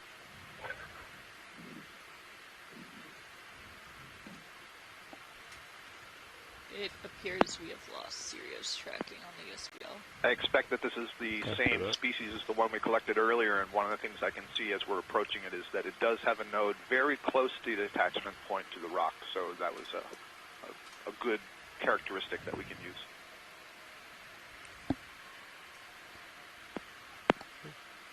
Any interest here, watch lead, or should we just continue? just a quick snap zoom as we go by, and yeah, continue on our way. And say do a quick snap. We got lasers on. Thinking this is the same species that we just collected a piece of. Coming out. Just this time with all the polyps out, which is nice.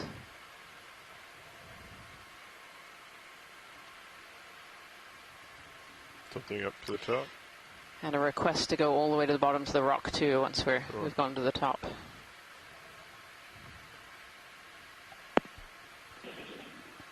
And coming down to the bottom. Another thing I can see here that is similar to the one we saw earlier when the polyps were contracted is how bright red the region around the oral opening, basically the mouth, is relative to the rest of the polyp.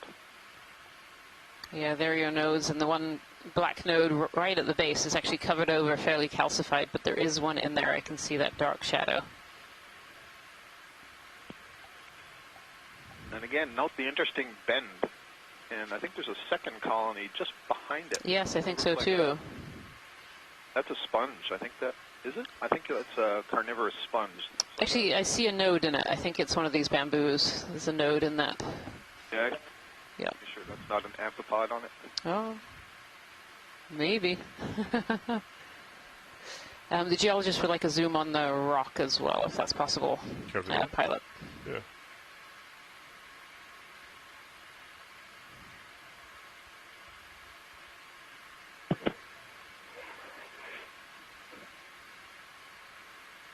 And these bryozoan colonies, we saw some of these earlier in the dive as well. It looks like a piece of sponge. See, zooming in. Yeah, the zoom on the rock is hopefully, if it is ice rafted debris, it usually wouldn't have very thick ferromanganese crust, and we'd be able to see the underlying texture. This one seems to have a fairly good crust covering what's underneath, so thinking it may be from the seamount rather than dropped out of an iceberg. Thank you, pilot. That's great. That's my arm wavy kind of, best guess at this point.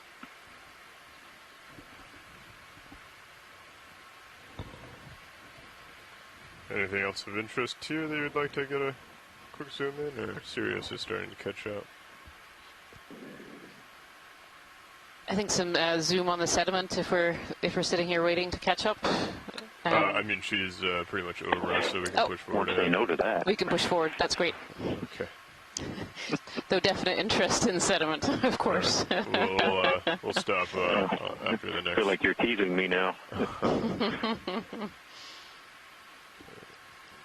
Pushing out and forward. Pilot. Sounds good. See what the multi-beam sees.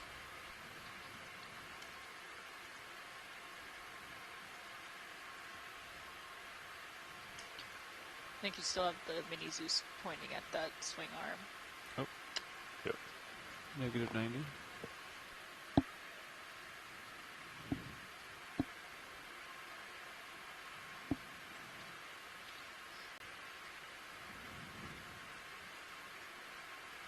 I love scanning and then while watching, painting. Yeah, feel free to scan around. Looks pretty flat for a while. I'll push forward at it says 035. Probably get another move in. Yeah, if you'd like. Get another 30? Yeah, I think so.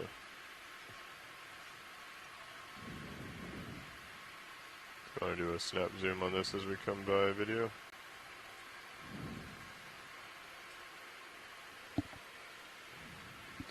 Yep, go ahead.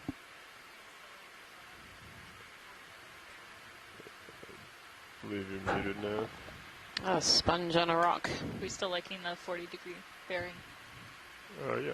All right, 30 meters, Okay. 40 degrees. Full wide video. Sounds good. I think we're just going to do some snaps as we go past things, and if there's interest, we can stop and look Bridge ROV nav. further. Go ahead. Yeah, is now a good time to put in a ship move?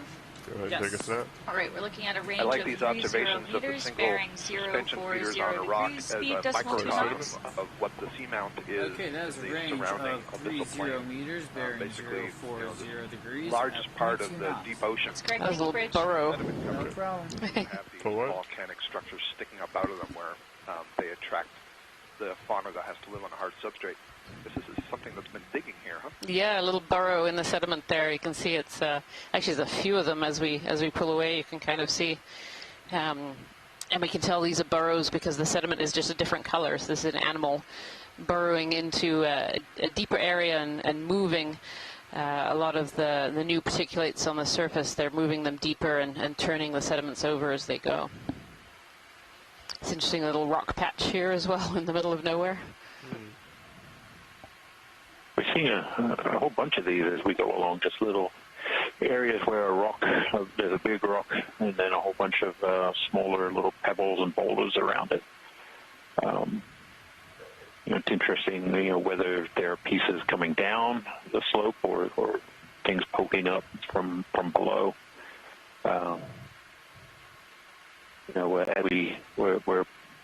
We're now approaching a slightly steeper section, so these rocks may be. There's a crack in the sediment. Yeah, that's a really good Do a track. snap right here, video. That would be great. Looks like another sponge.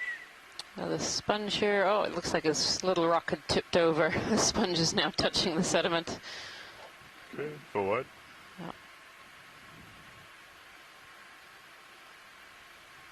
Yeah, it was noted earlier whether some of these depressions around these bigger rocks are current scours, where current has come along and the rocks act as sort of impediments to the flow and create vortices that can be strong enough to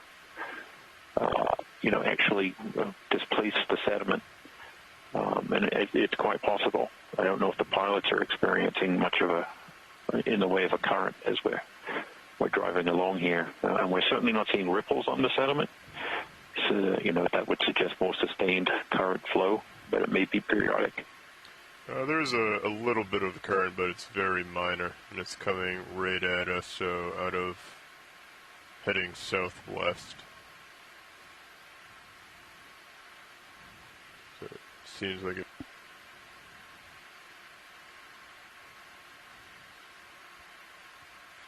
There are lots of these little pebbles on the sediment, and each time we see a pebble, many of them have little sponges growing out of them. I can see more than I can count just in this one frame.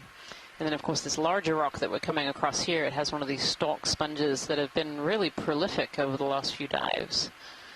And we certainly saw at the beginning of this dive when we were in a heavily rocky area.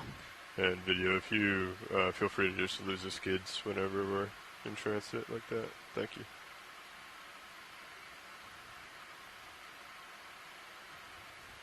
I always find it amazing to think about being a larvae in the deep ocean and you're traveling along and trying to find a home. And you could take a snap on this rock. It looks like it may have you're a couple species layers. that needs to live on a rocky surface, and you're traveling these really muddy areas, and you find this one rock in the middle of nowhere, and that's where you settle and grow. It's really quite amazing when you think about it.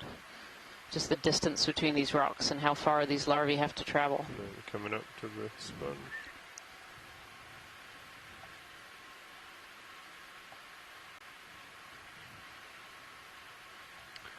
Reminds me of Yeah, this is one of these sponges on a stalk. These are hexactinellids, or glass sponges, and so their fibers are all made out of silica spicules, all knitted together. Okay. I think we've seen quite a few of these videos. If you want to come full wide, get lasers on just to paint it for the folks that are tanning.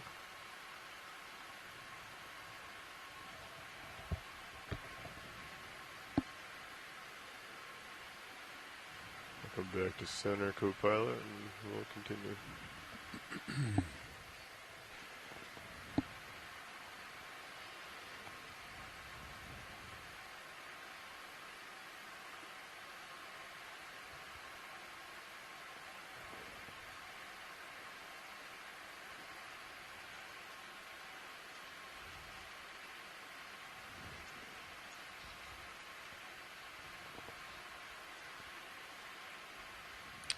Should I see cucumber or an enemy?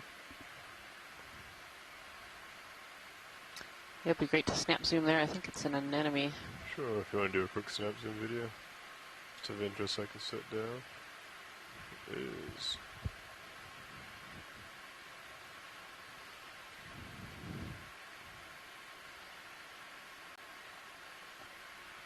Again, this anemone, you can see it's sitting on this rock in the middle of the sediment plain.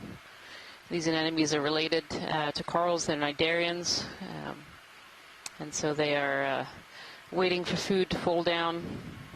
Nav, bridge move is complete. Or for other prey items to pass through its tentacles to be able to feed. Copy that. Thank you, pilot. Full wide view. Sorry, that was a little rough.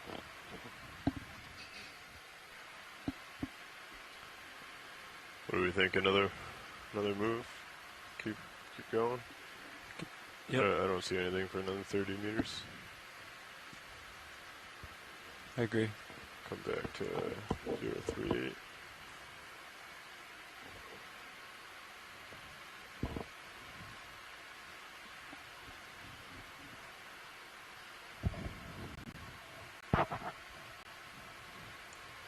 All right, 30 meters, 40-degree bearing. Sounds good. All right. Bridge RV nav. Go ahead.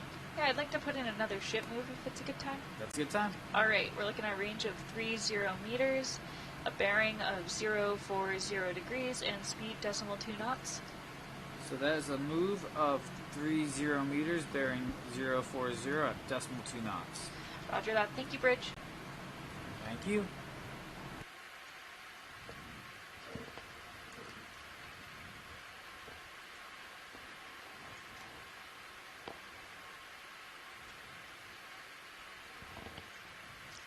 Alright, video, if you want to come in on the rock real quick, we'll also get a look at the sediment.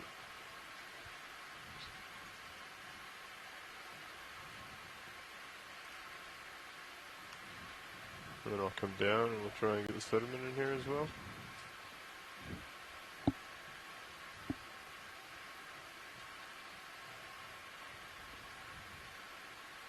And watch they just to confirm while we're waiting for Sirius to catch up. This is a value. Is stopping and taking a look at the Yes, yes, for sure. Thank you so much, pilot. Copy that. Yep. All right, we have a Maybe we can pan around a little bit. Yeah. Okay. Just gonna spin around a little. And I guess for my reference, would you rather have a tight stationary view, or would you rather have like a sweeping, rather than rock or just competent sediment that has been recycled up from the surface? Like we saw those, you want to come in tight, almost like little mud volcanoes coming up. Yeah, left and right. Yeah, panning right there. I think there was another one of those structures that we think is forearms. On the right hand of that sponge. Right hand of the sponge. There we are, right there. Yep. Yeah, and so we think this is forearms that are cementing together other particles within the sediment, so potentially other forearms as well. Copy. Thank you, pilot. Yep.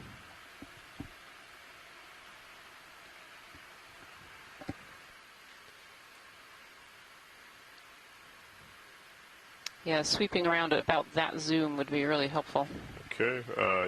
Sorry, which zoom? Video, if you could come in a little bit more. Just in a little bit more, I can let you if know. you want to come in slow, and then Yeah. we'll call out where she would About prefer. there. Okay. Yeah, that would be great. Excellent. And I'll do a slow I pan, don't and if think you you see said it, but I anything know that on that jumps out last at you, we zoom can... that we saw that similar structure. Thank you. We zoomed in on earlier. We were all wondering if it was I'll just be panning to starboard video for your reference. And whenever we're ready to make the move, please do. Yeah, sure. So we already have the move in place. We're just waiting for Sirius to catch up. D2 can go generally a little bit faster than Sirius. So as I'm just waiting for her to catch up, we can go ahead and stop. So we're constantly under move towards the feature. Just a little bit of cat and mouse that we have to play.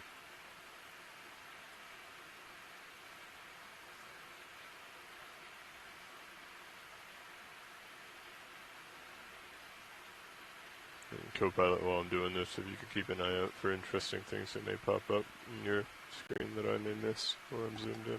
Sounds good. As well as the blue view. That might be our best bet for finding. Yeah, I got it pretty much at 0-0 at the moment. Cover that. Seems like a good position. Can paint around, see if something creep coming up.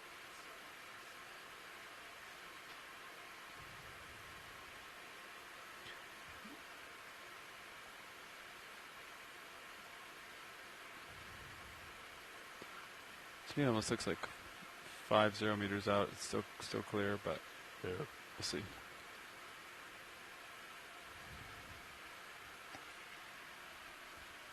Just a gentle sandy slope. So you're at 4185. Contour puts us at 4170. So it's possible that it's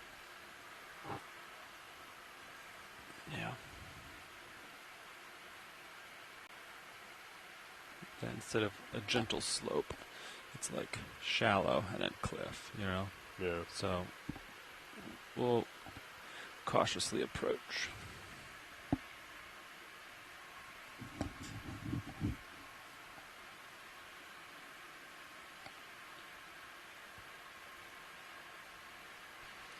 This is great, pilot. Thank you so much. Sure. Is this what you're looking for? Just, I mean, as I'm moving forward towards the feature? Yeah, I think it's just useful seeing the sediments a little closer. Sure. Yep. And then we also have Copilot and Nav taking a look at my other screens, so Sirius, and then my my manip cams to also try and find features that may be of interest.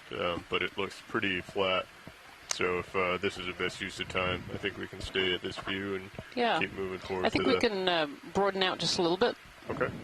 Do you mind zooming out just a small bit? Of course, Jason from shore has chimed in that he would like to stay like this for the rest of the dive. Of course. We'll do it for as long as we're allowed to. There you go.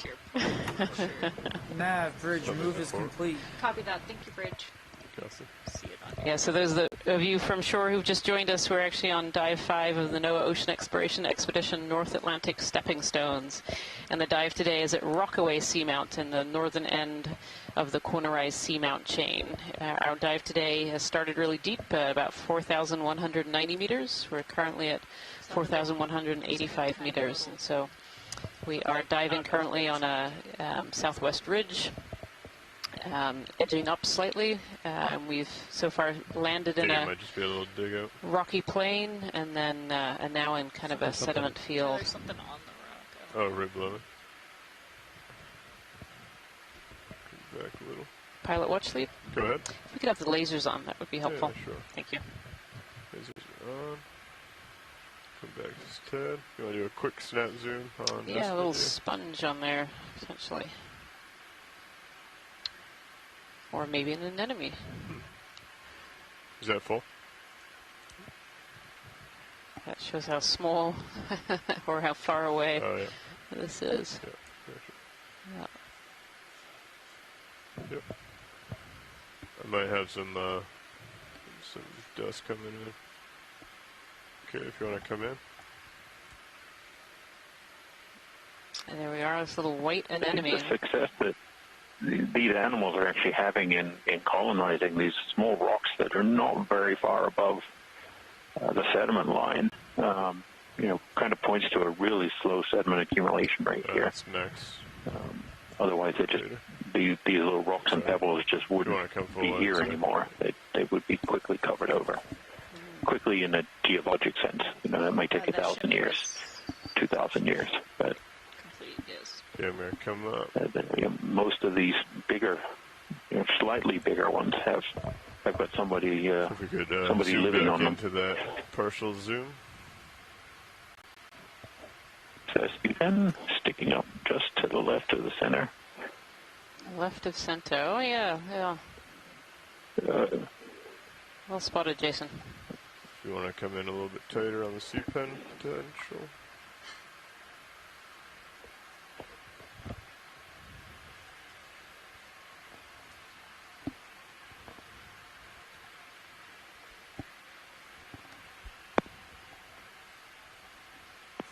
I think that's a polychaete worm. Oh, look at that! Yeah. Tube. Yeah, with the it's a suspension feeding polychaete, and so its head end is modified into a series of tentacles, so it feeds much like the other suspension feeders, like the corals and so on. But yeah, pretty We sure got it's a few worm. more moments here, video, before Sirius catches up. As you Are come there out, tubes usually that extend that far out of sediment, or? I'll put lasers on. I wouldn't say Coming on usually. now. Area in this Lasers abyssal are region off. at Actually, this depth where the sounds currents like are so lasers on slow for this moving one. that it can probably build a tube that So extends trying that to far see above the bottom and slope. not get damaged by anything. It also looked, that tube to me looked like it was made of mud grains kind of glued together. There's a whole variety of different kinds of tubes that are built by different families of polychaetes, but I do believe I have seen that before at these depths, Jason, that these tubes are quite extended from the bottom. Again, same story that we've been talking about on previous, to where the current flow is sufficient that there's enough food being transported through the water that they can Line back up catch and enough to keep co-pilot, and I'll themselves push alive. out. Sounds good. Some good-looking trails through the sediment here that we can see. So as that marine snow, that food fall comes down, it often covers these sedimented areas, and you can kind of see it as a greeny color. And as these animals are moving along the bottom, either feeding or just for transport, they're kind of moving that aside, and so the sediment changes color, and that's how we see those sediment trails. Might be a fish behind you. See him? No, see him in your tail camera. Or if he's floating above you. Yeah. He's hanging out with our tether. He's gone. Left center, Holothorian. Copy.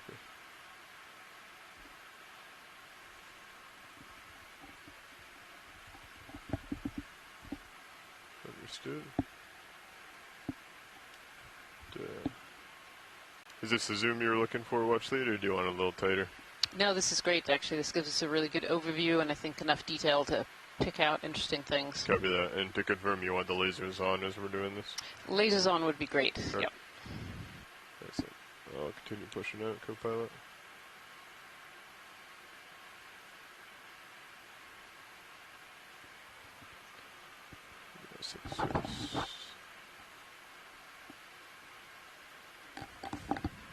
Still not much on blue view. Multi-beam. Let me know if y'all would want another ship move put on. I'd say so. Yeah. All right. How do we feel about 035, or do we want to stick with the 040? Whatever gets us to waypoint 2. Looks almost like a debris field here, Jason. 30 meters still good? There's all these rocks scattered along the sediment. Are we good with 0.2 knots? Yeah, it's something we're kind of going back and forth on in the chat room is where did these rocks come from? Are they ice-rupted debris? So material that would be incorporated into icebergs that begin their life closer to shore, or as glacial fronts and other things, and as they move around to the ocean, they start to melt. And the material that gets captured in them drops out. And we often see them as kind of lone rocks without many others around them. But there are times where you see them and they're kind of clumped together, either because there was just such a tremendous amount of material captured by the iceberg, or it was in one place for a long time. So one of the things we'll see as we go upslope is if there is another set of outcrops that could be the source of these rocks. They're pretty small, they're well distributed, but you see these bigger ones surrounded by these little fields of smaller ones. So, at these scales, it can be challenging to get a sense of the bigger picture. But we'll try to put that together as we go up. So, a debris field is certainly possible. Yeah, I feel it's very different from anything that we've seen so far. On the previous dives where you hit sediment, it tended to be really just sediment with very few rocks and boulders, but this is, a fair scattering of small places where these larvae could land. Most of these rocks have a sponge on them, or maybe some bryozoans and hydroids, animals that would usually be found in really rocky areas, and the larvae have managed to find their way onto these sparse rocks throughout this sediment plain.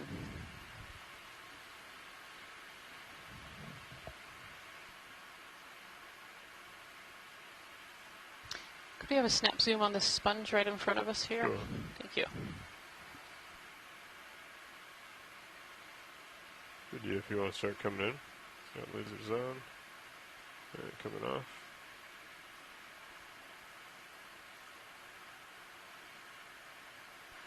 Oh, a sponge and an anemone are on this rock here.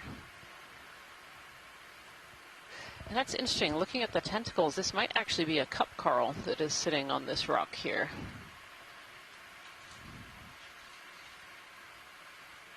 I can see kind of a wider base, which suggests that maybe there's a little skeleton in there.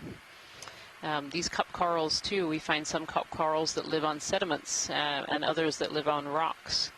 And the cup corals that live on sediments, actually, their larvae do settle on a tiny little pebble, which eventually they outgrow. I'm just gonna come down a little bit and get it too. Really nice. A nice little colony here. We have maybe 2 different kinds of sponges and a little cup coral sitting on the ledge. Beautiful.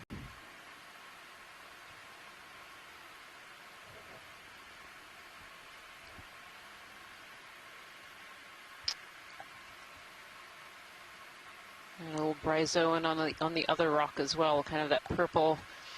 You can imagine it feeling very slimy. It probably is a fairly slimy organism, but that's a little bryozoan there. Thank you so much, Pilot. That was great. Sorry, Irene, what's on the side of the sponge? I'm wondering if that's a benthic ctenophore, platytendid. I thought I saw a tentacle sort of across. Yeah. Yeah, I didn't. Yep. So we like right on the stalk, down a little bit, or up? Yeah, right in the center there of that sponge, you can kind of see the tentacles. Do you want me to spin around and get it from the moving side? across? Sure, if that would give us a good view. Full wide video? Yep. Let me just readjust. You also got something growing up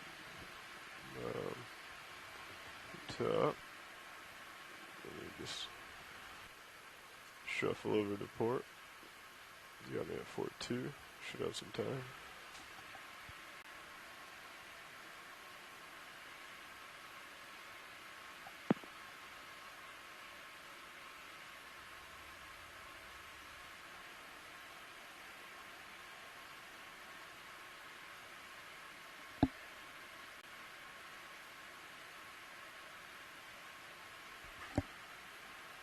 Go ahead and come in again, video.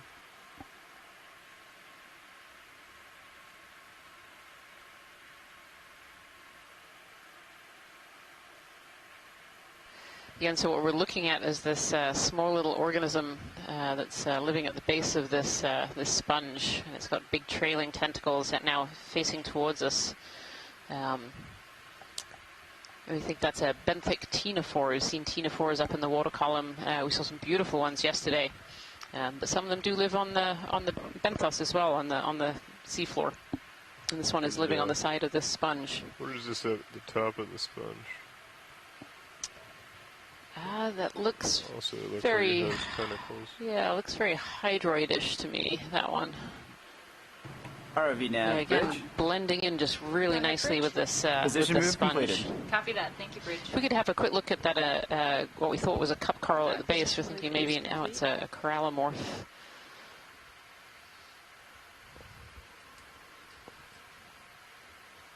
Yeah, I think I still lean towards cup coral. We could, yeah, excellent. Sometimes it can be very hard to identify animals by video, and even with the fantastic images that D2 can get us of the seafloor, it can still be quite hard to identify some of these deep sea animals that have never been collected before. There's also something over in the ground. There's actually a little polychaete over on the right-hand side. There's two holes, and in the right-hand hole you can just see these coming over to starboard a little bit. tentacles sticking out of this hole. Are they just taking advantage of a hole? Many polychaetes are burrowers. Now, some do take advantage of holes too, but there are many, many species of polychaetes that actually burrow and make their own holes. Some of them make tubes as well to live in. But this one is quite happy hanging out. The other hole has the same thing in it. Yeah, the sediment is actually far more turned over than I expected it to be. I guess. Oh, there's a second. Something else in that yeah, there's a second worm coming out. Look at that. It's a little village of, of worms here. We have two. Yep. Worm colony. Yep. And these polychaetes that burrow like this, I mean, this is a great strategy for the deep ocean. It gives you protection from predators. It gives you somewhere to hide. And they stick their tentacles out into the current and pick particles out of the water column. That just reinforces what we're saying about life in the sediment. Why we might not see it. You know, if you take a closer look, there it is. And there they are. We really have a few more moments here before we need to either keep moving or we can bring Sirius back. I think we're great, pilot. This is wonderful. Thank you. Copy that. All right, full wide video. Thank you. Let's keep moving forward.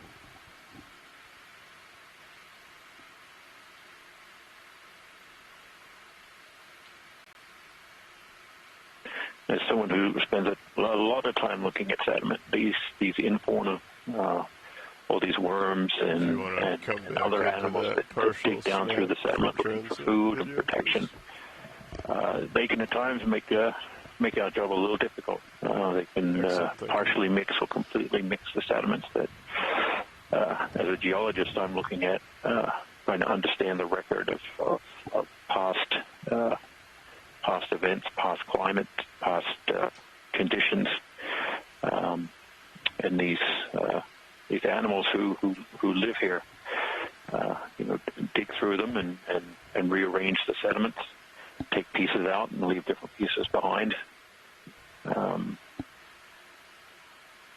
So it's all part of a big story, and sometimes we don't have all the pieces of the story.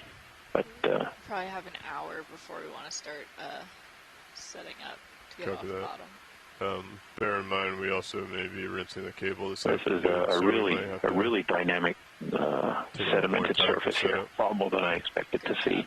So I do a quick snap zoom here video on the anemone and sponge.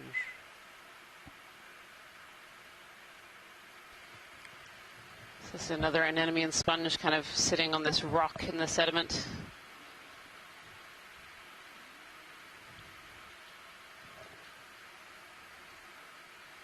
Thank you, pilot.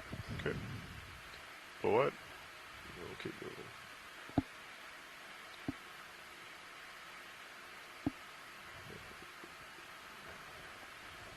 Pushing forward.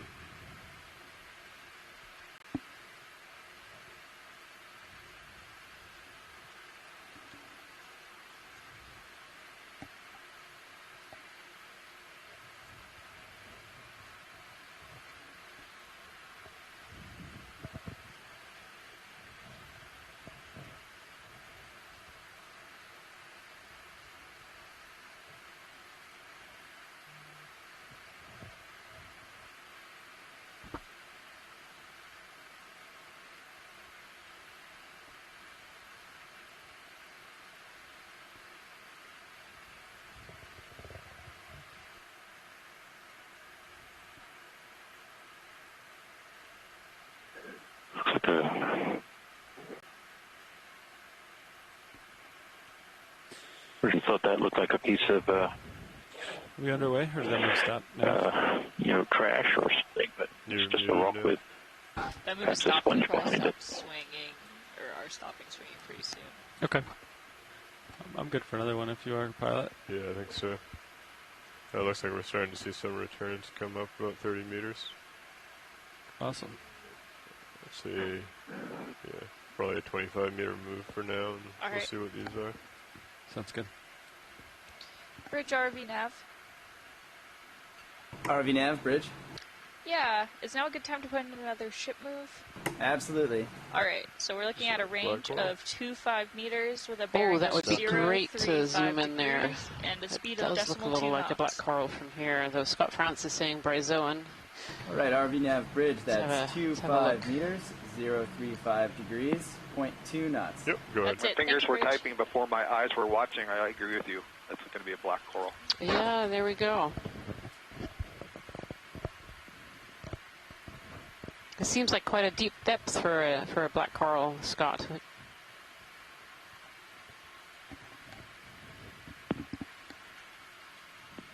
I'm sorry, could you repeat that, Rian? This seems quite deep for a black coral. Are they regularly found here? Black corals actually are probably the most successful of the deep anthozoa abyssal depths than we would octocorals. Yeah. Tina could let us know about that. Yeah, and Tina is saying this is an abyssopathes, and I assume from its name, abysso, that it's very commonly found at these abyssal depths. That's a really great find. Well done, pilot, for spotting that one. Thank you.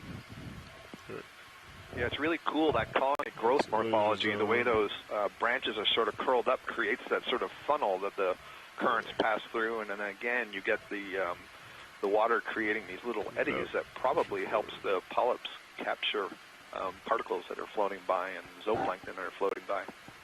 Very nice. Got me at 53.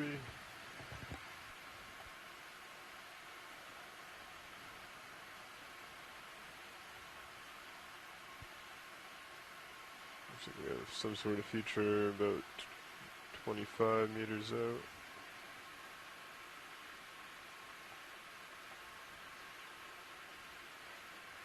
I'm hunting with your multi-beam. Copy. Oh yeah, that looks like similar to what we left.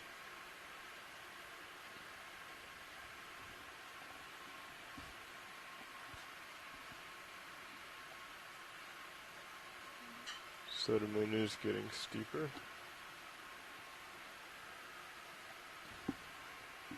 So you're at 4172, and you're on the contour of 4150.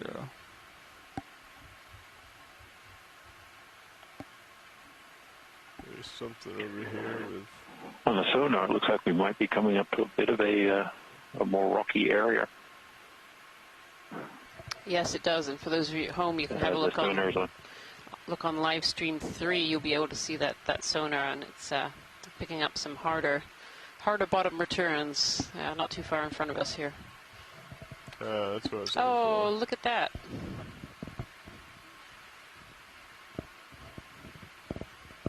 Now that's a Cerianthid. That is stunning. Beautiful. Wow. I'm waiting for Tina Moltsova to Okay, I'm kick, going to kick take in the here. lasers off now. We have a move underway. Sure do. What is it attached to? Seems like a perfect size rock for its base. No, so these actually live in the sediment. Oh. Yeah, these are tube or tubeless anemones, and they can actually live in sedimented areas or cracks in rocks. This is really a beautiful Cerianthid anemone here. Oh, a little polychaete worm swimming in front as well. Gonna get a toe in for this. Is that white pot at the base a tube, or? That might well be the tube. It'd be great to have a zoom in on this one. Sure, I'll just get set up. Because this looks like it's one with a tube. Go ahead and come in. Yep, Video and on the Tina base. Moltsova. I was just going to say that this group of anemones builds a tube that they will retract into, and that tube can actually extend, more than a meter down into the sediment. And they build the tube using cells that are equivalent to the stinging cells that we think of in many corals and nematocysts. It's a different kind, but basically when they fire, they have these little whip-like structures that are sticky that can bind up the sediments around them, plus mucus, and that's what they use to create these, little these bit tubes. will come back. And very often when you disturb them, they retract and disappear down into that tube. Yeah, and you can really see that tube in the screen right now, and all those consolidated sediment particles that it's brought in to build that tube. If we could zoom up just a little bit and see if we can have a look at its oral area at all. ROV nav, bridge. Come Go ahead, Bridge. Come around. Position move completed. I've seen that have been collected are really cool. The inside of that tube is really, really smooth and glossy and mucousy, of course. A really neat thing. And for the shallow water ones I've seen, when you take them out of the tube, they will right away start building a new one. So they do not like to not have a tube to be a part of. And I think I could just peek through the longer tentacles there. So these serianthid tube anemones often have this, or always have this second ring of tentacles. They have oral tentacles, which are kind of short and really in the center, and then they have these big, long tentacles here as the outer tentacles. These tentacles are loaded with something called nematocysts, and those are those stinging cells that Scott was referring to earlier. These stinging cells help them capture prey and also keep predators away as well. Can try and swing around to its port. Tina Molotova from Russia, the Shevchev Institute in Russia, who's quite an expert in this group, is pointing out that there can be many different types of tube construction. Is that of interest video? I was describing one form. View? She'd have to give us some more information on what are some of the other kinds of tubes that can be constructed. 66. Can we get the lasers back on this? Get a bit of a lasers are on now. Measurement before we. It's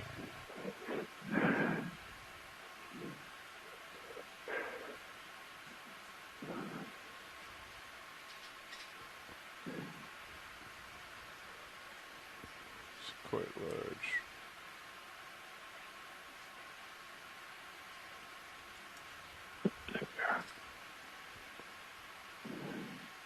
Yeah, you can see from those lasers, for those at home, those lasers are 10 centimeters apart, and we use those two red dots to size things on the seafloor. So you can see this coming off.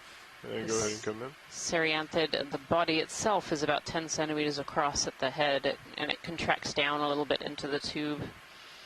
We can try and get a zoom in of the mouth, the oral area here, as that often gives us a lot of information for taxonomy of these species on the deep sea floor.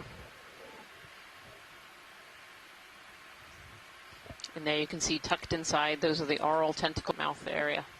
This is really beautiful. This is a beautiful serianthid.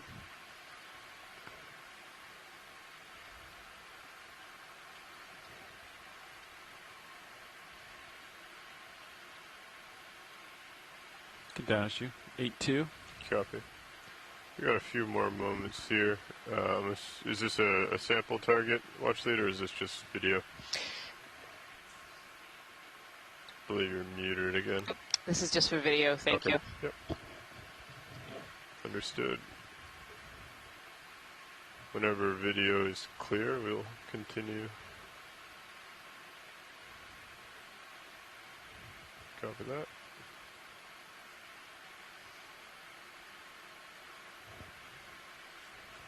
Understood.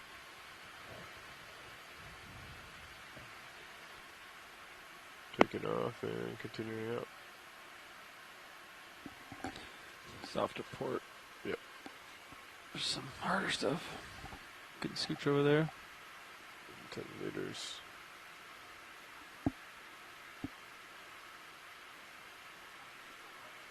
Yes, please. Yeah. Looks like there might. Aha, here's the wall. There might be some more.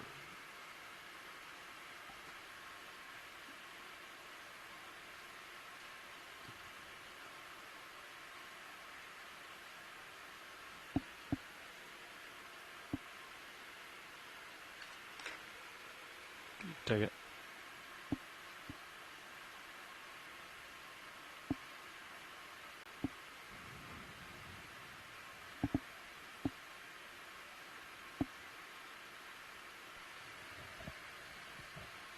It looks like we're coming up on a much rockier feature in the sediment plain here, and we are currently at 4,168 meters depth on Rockaway Seamount in the northern end of the Corner Rise Seamount area. And we've seen quite a variety of different habitats so far on this dive, on this deep dive. We started in kind of a boulder field, we moved into the sediment plain, and now we seem to have another kind of rocky or flow area on the seafloor. We're start seeing more of the organisms that like to live in these rocky areas. So far at this depth, we've actually seen some bamboo corals, potentially a new species. We've seen just saw a black coral and this beautiful ceranthid, and then quite a few different species of sponge. Not quite like the diversity that we saw in the last few dives, but still a fair number of sponge species. It does appear to be some loose rock here. Is this of interest, or yeah? This certainly looks more like a sheet type flow rather than those pillows that we've been seeing. You know, a broader spreading. There's one here right in front of me. There's also potentially one up to my starboard. You know, lava morphology. Lasers. Yeah. Although, you know, there looks like some, you know, some texture into those. Sorry, what's those areas. Would you like this one? If that rock is worth sampling. Yeah, sure. Understood. I'll get it set up. Sounds like there may be some interest. So, Jason, they're thinking about collecting this rock that's in front of us here. Would this be a good one? There were some more contenders further up the line there. No, I think that's a great idea. You know, we're right here next to this kind of Kevin Conrad from University of Nevada, Las Vegas. You know, says that these have a low bake flow texture. I think we have this rock sample looks like it came from this area. So. That's correct. You know, we only have about an hour or so left on the dive, I believe. So, grabbing a rock now is good. Is there any concern about putting two rocks in the same box? Would you like to keep them separate, or would you like me to try and double up? Keeping them separate would be best. Copy that. Thank you. Co-pilot, if ship it might be hard to tell the difference between the two. Looks like it's moving. Shouldn't be. Okay. Co-pilot, if you're feeling comfortable, you can go ahead and bring up Mini.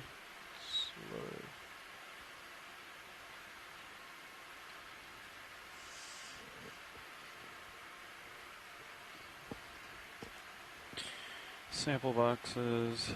Okay, I'm ready for starboard wing inboard when you are. Copy that.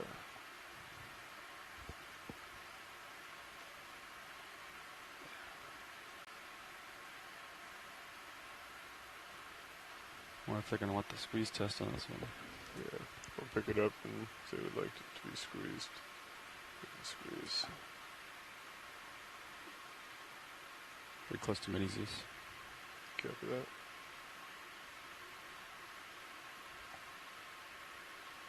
Alright, video, if you could zoom in on the sample on main HD. Okay.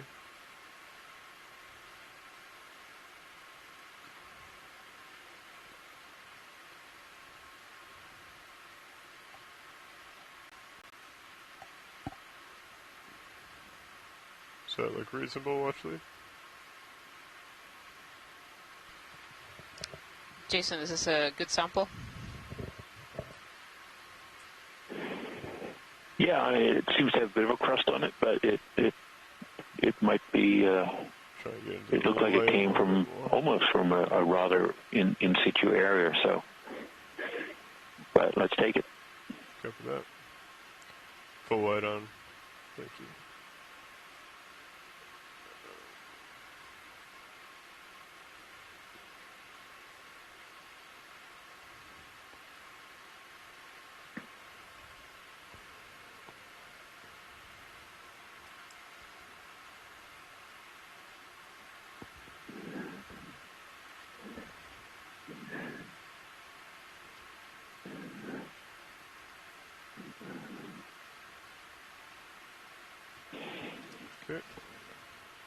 Seems clear.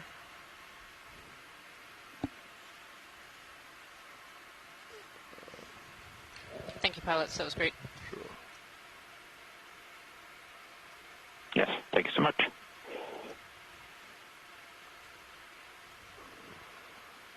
Good. Yep. I'm stowed. Thank you, co-pilot. Decent. Arms off. Straight ahead of us. Okay, I'll straighten up your mini Zeus.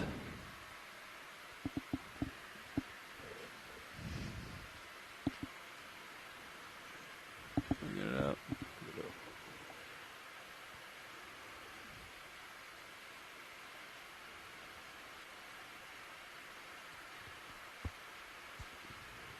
Okay. Coming over to a 040, 038. Yeah, somewhere in there. 40.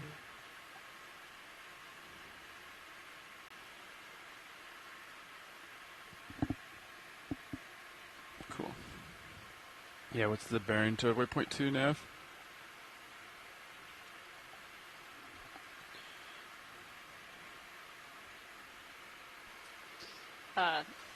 Looking like 39. Great. 039. And I believe there was significant Going down the interest bottom of the frame. in trying to get to the top of this feature, right? Waypoint 2 was a pretty hard target. Watch lead? That's correct, yeah. It is kind of on the ridge. If we go off either side of it, we'll kind of be coming off the edge. So. Copy that. Well, I meant more of we want to try and make there before we come off bottom. That would be great if that's possible. We only have about another 40 minutes here, is that correct? That's correct. How far away is that now? About 200 meters. Oh, really? To waypoint 2? Yes. I mean, we could make it, I think, with limited samples and minor zooms.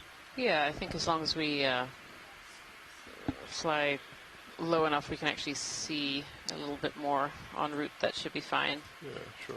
Yeah. Hydraulics disabled. Sure. Secured.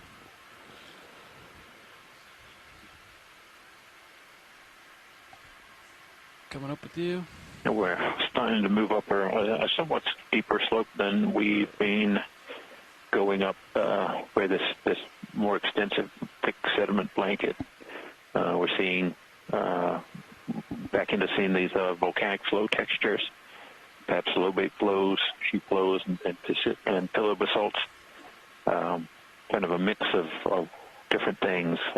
Certainly there's ferromanganese crust, covering all these exposed rocks to different thicknesses, but I don't think as thick as we've been seeing on previous dives, where it about 4,160 meters.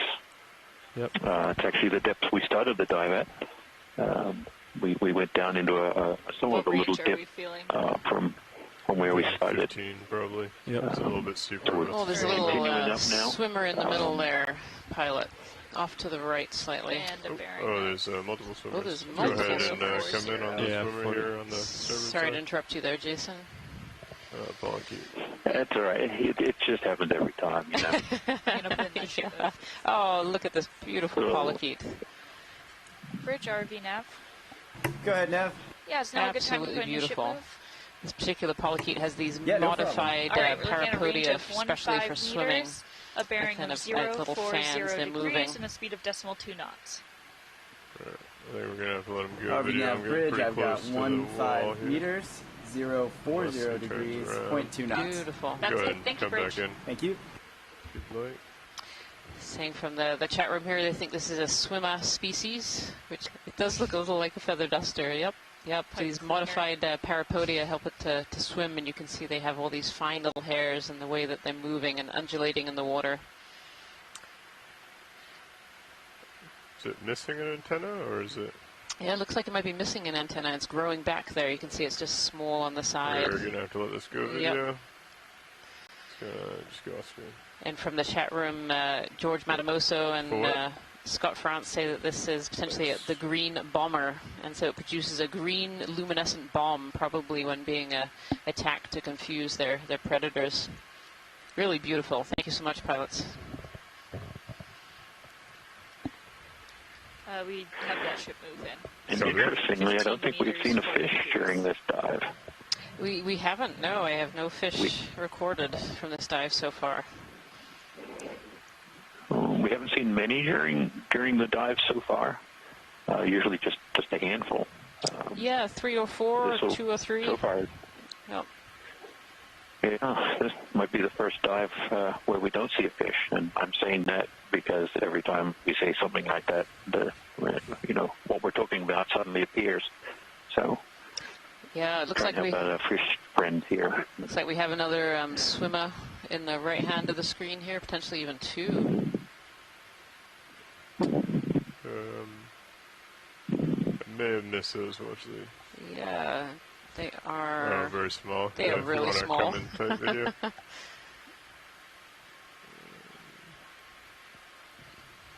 Go ahead and come in.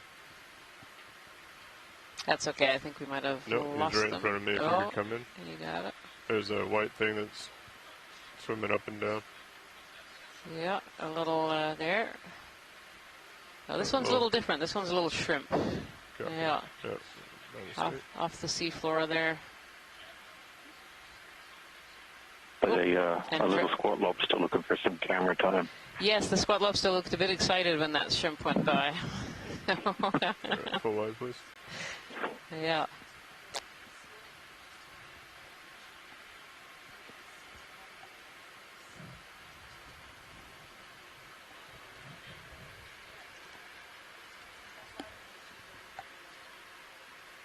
May range your sonar in a little bit. Yeah, if you don't mind, probably 30 meters.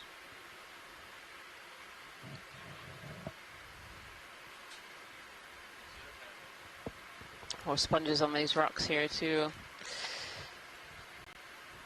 And yes, Jason, it is really interesting. We haven't seen a fish yet, but it's definitely been the way of these dives that we've just mentioned. We haven't seen something, and suddenly it will appear. So, who knows? Maybe we will see a fish in this last Did your screen just last little while of this dive. This is a much deeper dive today. This is dive 5 of the NOAA Ocean Exploration Expedition North Atlantic Stepping Stones. And we are currently at 4,141 meters depth on Rockaway Seamount, which is in the north corner of the Corner Rise seafloor, a short while before we have to come up in the water column and for recovery. Appreciate it. Really quite spectacular seafloor morphology we're seeing now with these bulbous pillar-like shapes, and then areas where we see they've been broken open and there's voids underneath. Do a snap zoom on this swimmer again? It's really quite interesting. Copy that. Thank you, Bridge. The variety of different eruptive styles, and then how the lava is being deposited. We think this is basalt, and we will hopefully find out when the rocks come back. Yeah, this another swimmer. Another swimming species moving a bit more erratically than the one that we saw earlier. See, it's just kind of floating and using the current for movement here. All right, video full wide. Thanks. There it goes. Thank you, pilots. Yep.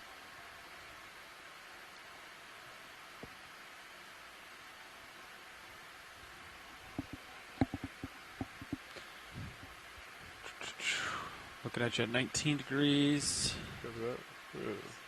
Something else in the water column right here, video, if you want to come in. We're waiting on the ship. Ship just stopped right now. Video, if you could do a snap zoom, please. Another small little creature in the water column here.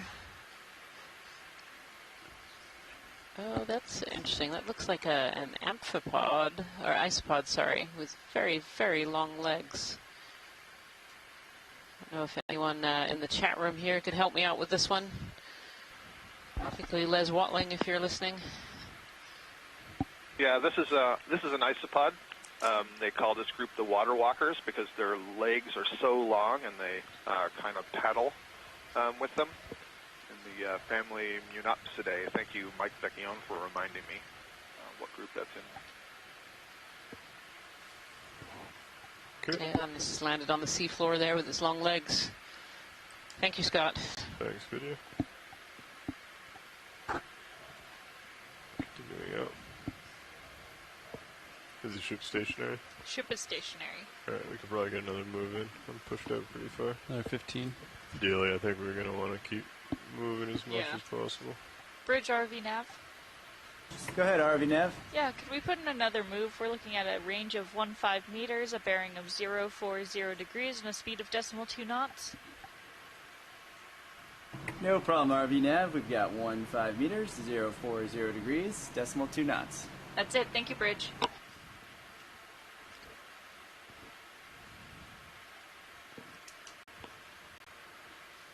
Here's a swimming sea Oh, cucumber. Hawthorne. Oh, here we go. You could come in on this video. It's a beautiful sea cucumber here. So these have the name the headless chicken monster. I've been kind of waiting to see one of these just to say those words, the headless chicken monster. So some of the sea cucumbers that we've seen so far on the previous dives have been living on the sediment and will walk on the sediment and consume sediment. And I've been saying at that time that some of these sea cucumbers have specialized swimming gear, and this is one of them. This is just beautiful.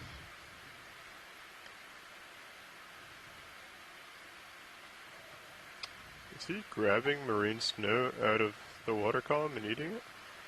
I have not heard of that before, but that certainly looks like what it's doing. So up front there, the tentacles that are moving, those are feeding tentacles. You can actually see particles in those feeding tentacles. And inside the center of those tentacles is the mouth area, and that's where those tentacles will take particles and move them into the mouth. And these sea cucumbers are a bit transparent, as you can see, and the kind of white worm-like thing in the center there is actually its gut system, and its gut is actually full of sediment right now. They have an extremely long gut system, which helps to pull out all the nutrients out of sediments, which are pretty sparse. Alright, starting to get up a little far video. Probably let him go. And these particular sea cucumbers are found in these depths fairly regularly, and they're really fun to come across. Maybe. There we go. I just don't want to go off screen. Likes the camera. Alright, for what? Thank you, video.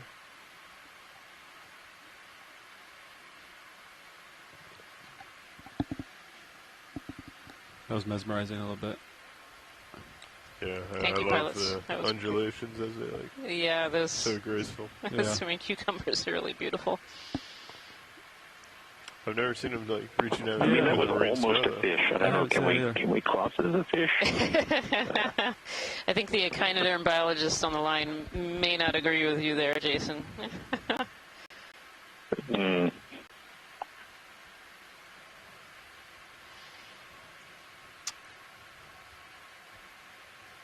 And I don't know whether any of our echinoderm biologists on the chat line here. I haven't seen anyone chime in that they've seen these cucumbers eating on the fly as they work. Thank you. Quite a few of them video. That position move is complete. We'll just keep going. I'm still pushed out pretty far. We could probably keep moving along. Get another 15. All right. Bridge RV nav. RV nav, Bridge. Yeah, I'd like to put in another position move. We're looking at 15 meters, bearing 040 and speed .2 knots. Here. Roger that, which is, you know, quite stark contrast to what we just, we probably spent half the dive already going over that broad sediment plain. So, you know, seeing the exposed volcanic morphologies here is, you know, it's quite amazing. Sea star, maybe? Go ahead, watch lead. You're very quiet. Can we get a zoom on the sponge that we just passed it with, on the lower right? Yeah. Unless we've gone too far. Copy that. Snap zoom on sponge, come in center. Oh, did you say lower right or lower left? And not the one that's in the center now. Oh. Not that one. Yeah. This one. Yeah. All right. I think they meant the other one, sorry. Oh, sorry. If you want to come full wide, there's another Yeah, sponge. we're on a 4-second delay. Lower right. Oh, copies right. I think it might have moved behind us at this point. Yeah, I have it right here in my... Okay, yep. it's not far. Right here? There it is, yep. All right, let me pull back a little. Okay.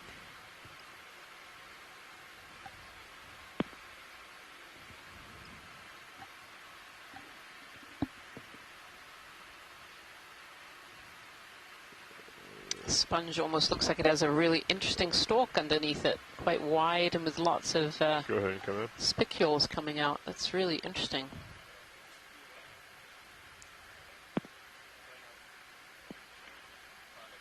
Yeah, so all these sponge spicules are made of rays, all these sponge stalks are made of rays of these siliceous spicules that are making up the whole body of the sponge. But many of the ones we've been seeing, either those fibrous rays are molded together into one tight stalk, Pilot, can I or turn your F light bar off for a very CTD thick test? Yeah, go ahead. silica rod.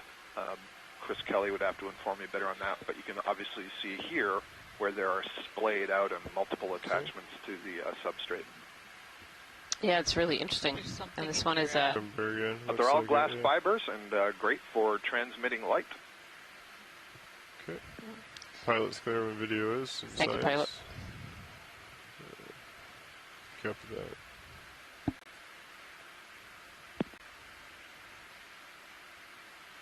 And was there any interest in this?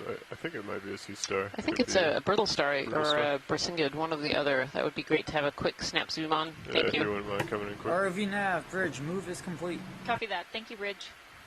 That ship move is complete. Yeah, yes. brittle star. Copy that. Just a quick zoom. Watch lead. Yeah, that would be great. This is beautiful. Kind of hanging out over this ledge. I think this may be a brisingid. Yeah, brisingid with 5 arms. This is where we need Chris Ma. It's 6, isn't it? Yeah, we'll wait for Chris to. Sorry, 6 arms? Those very long spines, long arms, I'm pretty sure that's what it is. I don't remember the subgroup within the brisingid that it belongs to. Yeah, Fraelidae. Yeah, I don't think I've seen one with so few arms. It's really, but it has those long spines that usually very indicative of brisingids. Yep, and Chris Mara has chimed in. Coral or sponge to climb up on. Yeah, if you want to come out a little bit video, I can go ahead and get it Chris Mara would say brisingid. Yep.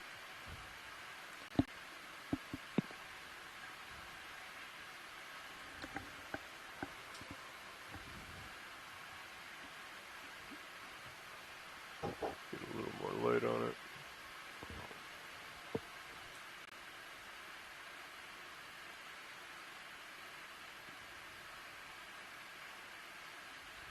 Okay, go ahead and come in tighter if you'd like.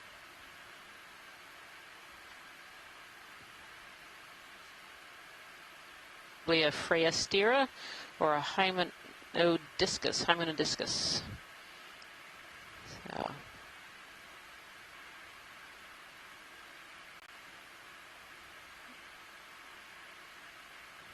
Beautiful specimen.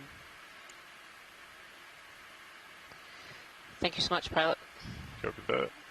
Pilot's clear when video is. Understood. Pushing forward. There's a crinoid over to the left as well. Stalked crinoid. Like sticking up like a feather. Yep. I see it. If you want to do a snap as we come past it, video. These crinoids are also echinoderms, so in the same phylum as that brisingid sea star that we just saw, and also the swimming sea cucumber. It seems to be we've moved out of sponges and into echinoderms.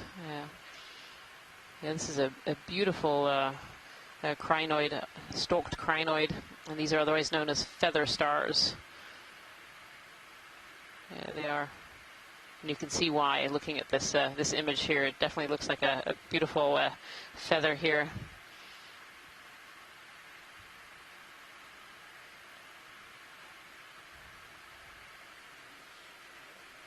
Copy that. Pilot's clear when video is. Thank you, pilot.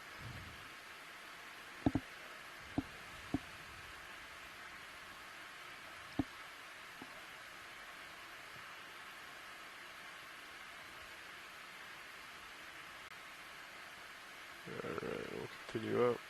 You got me one at 50.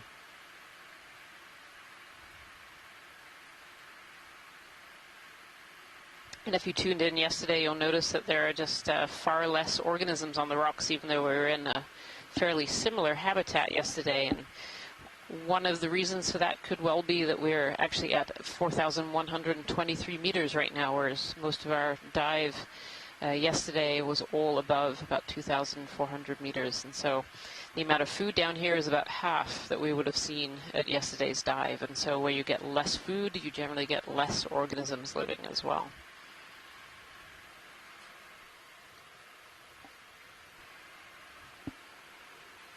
Sponge there on the rock, and more of this rocky habitat behind as well. And these look really like those pillow flows that Jason had been talking about. I just heard from Charles Messing that the stalk crino we were just looking at is a Bathycrinus, and it might actually be a depth record for that species, which is really great information. Thank you. We don't need a sample for that, correct? No, that's correct. Right. Yeah, Excellent. yeah, we're past that one now. We'd like a zoom on this potential bamboo coral, this whip coral right in front of us, please. Sure. Come in a little bit tighter, but if you want to start coming in video as we come by. And we've seen a few of these single stalk bamboo corals on this dive so far. Potentially, again, a depth record for seeing bamboos.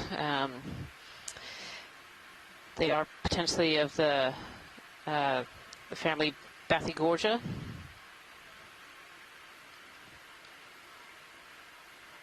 And yeah, this bamboo coral, you can see the nodes on the skeleton here. Yeah, come up to the from top. The chat room, this is also the genus Bathygorgia, similar to the others.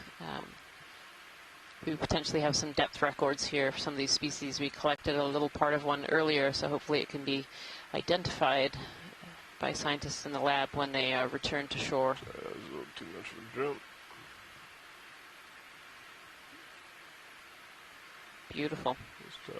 Oh, it's got a little aplecophoran on the top there, on the polyp. You can see that darker orange on top of the polyp, relatively near the top there.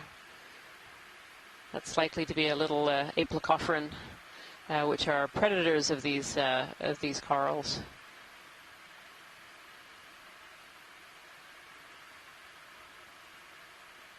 It's a great shot. Thank you so much, pilot. Yep.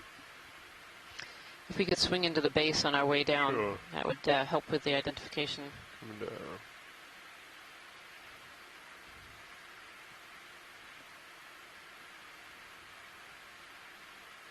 Those large nodes, indicative of them being bamboo corals. And you like to see where it connects to the rock? If we can get that angle, that would be helpful. Yep. That seems to be right around the corner. Yep. Yep, and you can see a little bit of a darkened node inside there, calcified over. So, if you wouldn't mind just holding your zoom until I call for it, video as I'm readjusting. Yeah. No worries. Full wide.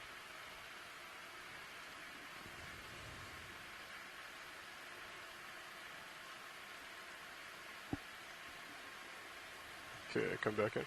Thank you, pilot. Or okay, we'll leave it. Push it out. If I get another move in. Yeah, I think so.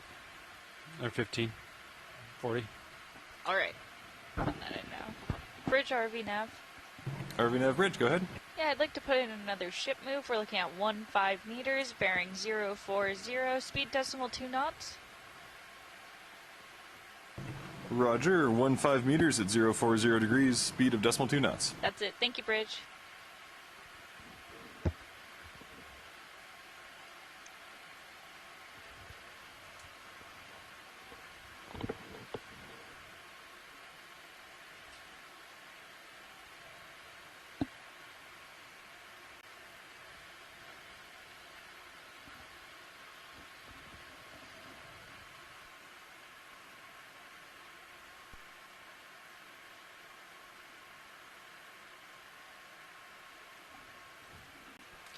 Go ahead, watch the...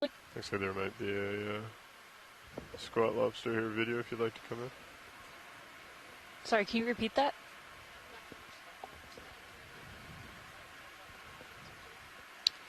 Yeah, probably a little less, closer to 15.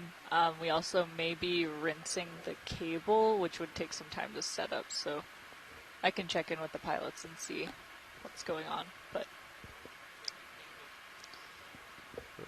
Do you all know? Pilot's clear when video's clear. I haven't heard. I haven't heard about the cable rinser. I haven't heard either. I haven't either. I didn't. We discussed it earlier, but not quite sure what the outcome was. Maybe want to call down to workshop and see if there's anyone down there that is aware. ROV workshop, nav.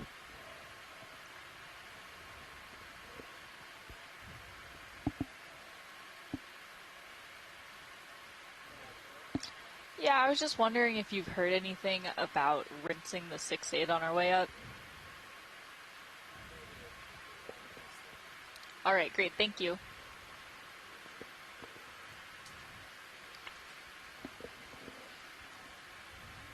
I wasn't listening to that. Oh, sorry, the current consensus is unknown.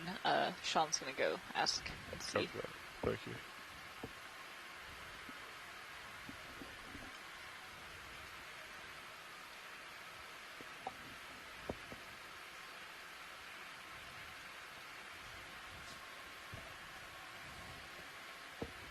Looks like it opens up, flattens out here a little bit. Cool rock formations today. Yeah, definitely. Some really impressive exposures of rock there, just almost looking like it oozed out onto the rock underneath, and it was frozen in place, which is probably very close to what happened. These lavas may be quite viscous, and when they erupt Alright, out, good copy, thank you. The outside crust starts to harden, and the inside remains They are going to molten do cable rinsing. They're getting for a lot set longer. up right Is now, able and to then they'll form call these up more if they ever need us to do elongate hands off the winch. flow structures. Here is a really kind of interesting little plateau. Nav bridge move is complete. Copy that. Thank you, Bridge. And our ship move is complete. A little sponge there. Or, yeah. Okay. Pilot's clear when video's clear. A little orange sponge. Is that just to the left of the frame? Is that from a Holothurian? Oh yeah, on the right on the rock, right next to the yellow sponge. Dead center now. Yep.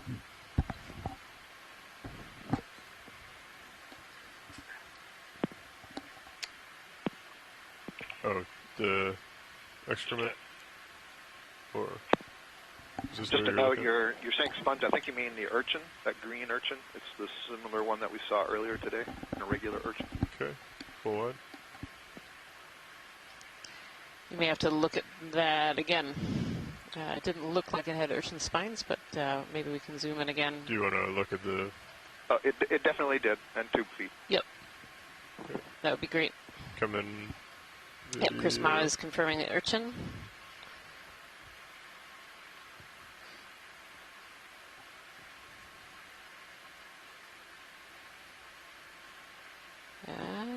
Yeah, there's the tube feet.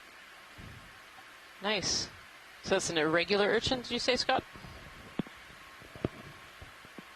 Yeah, that's correct, an irregular urchin, and I will note also it's got a polychaete next to it, just like the first one did, a small scale worm, and there have been some other studies of urchins that have an associated larval fish with them. So I wonder if there's something to this polychaete following along with the urchin. Maybe. Okay. As you come out, we'll get lasers on it. Thank you, Lasers Pilot. are on now. That ship move has been done. I don't know if we want to put another in or. Yeah, see one more. All right. Forward 15040. Yeah. Bridge RV nav. Seems Go to ahead. be in a Yeah, we'd like to put in kinda another odd ship move. We're looking at a range of 15 meters, a here. bearing of 040 Some rubble. degrees, and a speed of decimal 2 knots. Okay, as a move of 15 meters at 040 Because all these degrees little at rocks are some debris that's come That's it. Thank down, you, Bridge. maybe the debris flow. Roger that. It sure does look like this area is being quite unstable. Something much different bottom type than we've seen so far.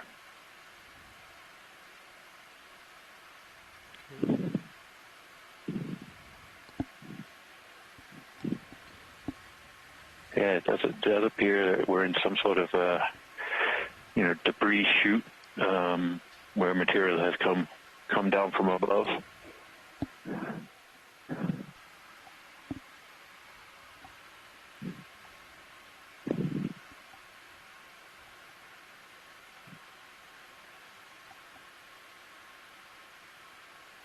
As these even as these seamounts grow and evolve over time, they are even before they finish growing, they start to deconstruct, getting collapses on the flanks as different parts and flows grow out. They become unstable, and they over time the shape that we see them now is not the shape that they started as. So these kind of processes of submarine landsliding, debris flows, sector collapses. There's a lot of different terms used for that, but it is this transfer of material from the flanks of the seamount to the base and into the abyssal plain. But because they're such large features, they tend to be long-lived. So the seamounts we see in the New England seamount chain right up close to the east coast of the United States, even though they're quite old, they're still there. But they have been heavily eroded and their shape has changed significantly. So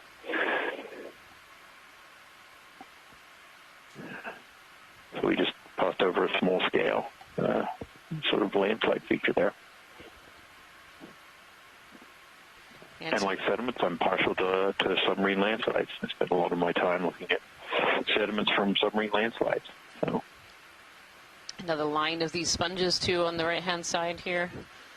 We saw one of these lines just as we landed, actually. It was a big line of sponges, and there was a lot of debate as to how and why these sponges that break off and form new colonies further down the line.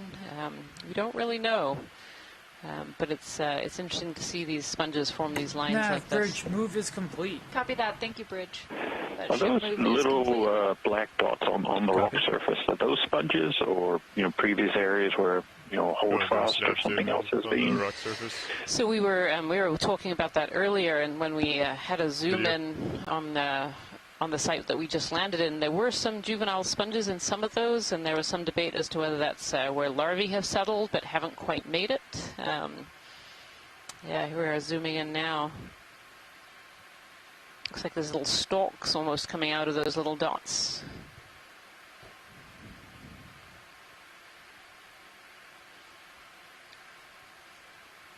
It could also be something like a worm that is attached to the rock surface and has actually cleared all of the sediment, or even a hydroid as it sweeps in the current, clearing the sediment from these little circles.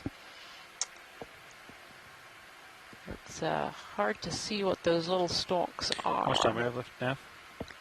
I guess assuming we don't need to take a ton of extra time for setup with the washing. Yeah, so Jason, there's this little stalk, 8 whatever minutes? it might be, in the center of these circles, and as the current takes it and it sweeps in a circle, it's sweeping all the sediment off, which makes it look like these little dark circles. exposing the rock surface underneath. It's really neat. Yeah, it's a cool process. It's doing some work, doing some geologic work. Right. Yeah. While it's down there. Yep. And as we saw earlier, you know, some of those black circles had sponges growing out of. So I wonder if these little stalks appear, sweep off the sediment, and then it potentially becomes a good habitat for a larvae to settle because it doesn't have the sediment up top. It's interesting. There's thought from Les Watling that maybe this is a foram, and maybe it's a hydroid. We have a little swimming red shrimp in front of us here. Lots of those. We've seen lots of these white Munidopsis squat lobsters as well today hanging out on the rocks, which suggests this must be an area with enough food to keep these squat lobsters happy and one fed. more move. All right, 15. Might do 035. Okay. All right, great. Bridge RV nav. Well, it sounds like we have... Yeah, I'd like to put in one more ship move. We're looking at a range of 15 meters, a bearing of 035 degrees, and a speed of decimal 2 knots. That helps, Okay, that's a move of 15 meters capture at the food as well. at 0.2 knots. That's it. Thank you, Bridge. Roger that. Sorry, what's it? Looks pretty like amazing. That sediment left on bottom. it looks Now very it's got homogeneous, unlike other sediment we've seen. Keep it's going all, up. quite is there any white in interest color. Trying to find a I rock don't near see the any top, or as high larger as we can pieces get? sitting in there. It's almost like it's been sieved as it's moved down slope. We do have some bio boxes that that are open that we could put a rock into and keep it separate if that's desired. Okay.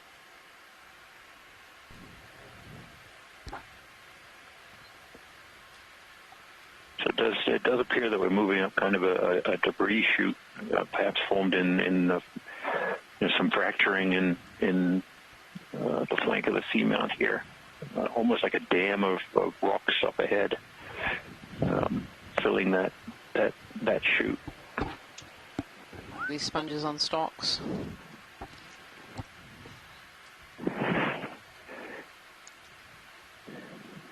Starting to get a little stretched out.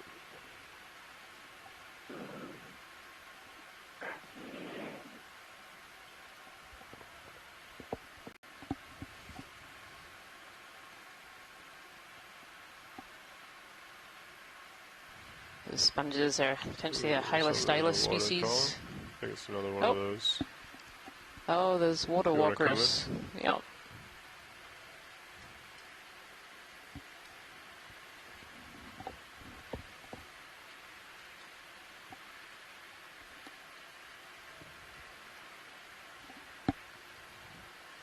So these are a type of amphipod called water walkers, and we saw one earlier. They have these big long legs. Just beautiful.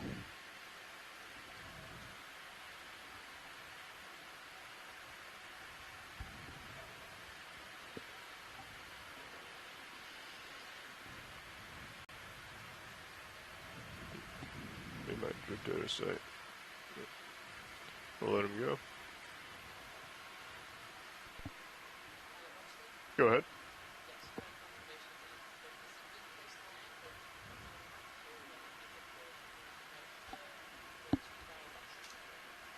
Okay. We are in this little rock slide feature, it appears. Don't have a lot of time. How much time do we have? About 5 minutes. Copy. Let's try and sit down. We'll reach down, see if we can get a loose one, toss it in a box, and I think that might do it for the dive. Watch the co-pilot deck. Thank you, pilot. So we're going to sit down here and try and collect a lost rock of the dive. We only have about 10 minutes or so, slightly less of this dive left. So we're going to see if we can collect a rock for the geology objectives of this dive. Here is the final Go ahead, thing. Bridge. Move is complete. Copy that. Thank you. Thinking that relatively long, skinny one right in the center. Watch, it looks like it might be loose. It's nice and angular. Does that look reasonable? Trucks are up. Copy. Okay, getting a toe. Attempting a toe. Starboard. Outer. I was thinking port inner. I think it's still open. Okay. I'm going to extend both, just so we have the options. That sound good? Copy. Yeah. Okay. I'm ready to extend the draw on your mark. Okay. If you can take a mini if you don't mind.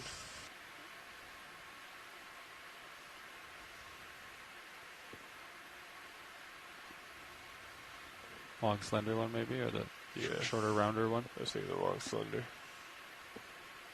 I'll try and get it from the tip, and I might be able to sneak it into the bio box where they had the small opening.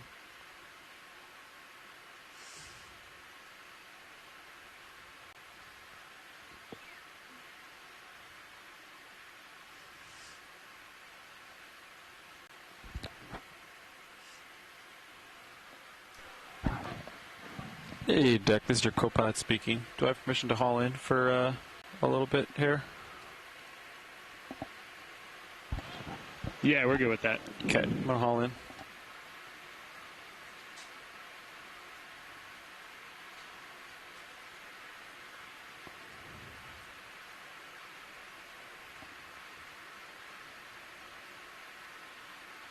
Ooh, that's pretty soft.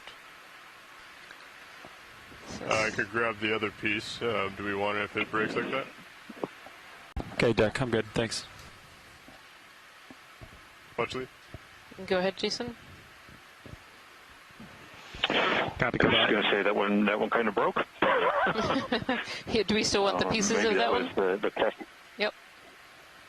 Maybe the bigger piece. We might have just ended up breaking off the crust.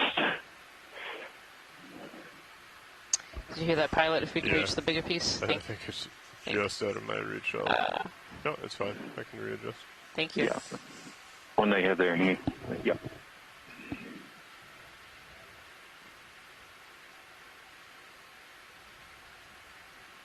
How much time do I have, co-pilot, right now? I guess it looks like the 5 minutes are built into the 50-meter time, so I guess another 5 minutes would be fine. Copy.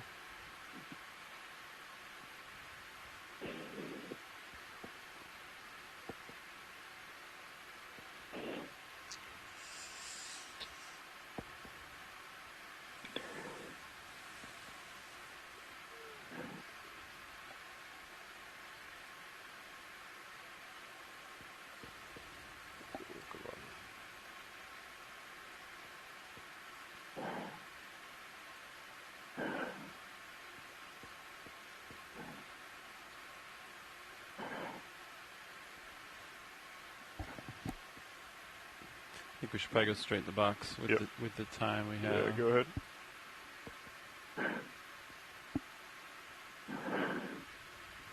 Alright, can you tilt the mini down a little? I think you hit the box. Yeah.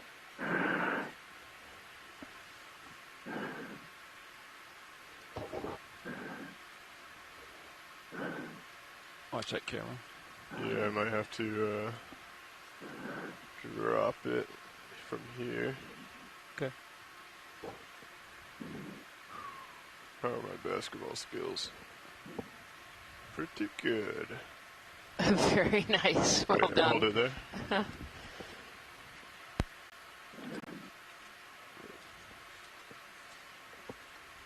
But I'd say that's alright. Good enough for a Sunday afternoon. Okay, co-pilot, Very nice, you should pilot. be good Thank you to so much. go in and out as you need to.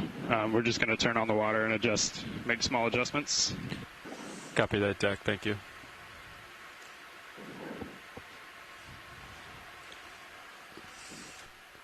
All right.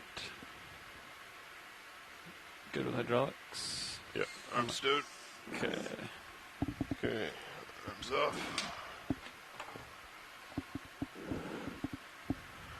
Alright. Watch lead, I believe that's the end of our dive.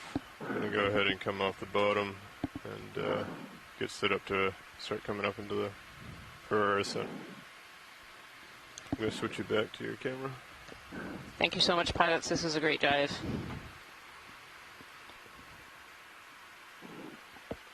Pushing up, pushing forward, getting center with you. Okay.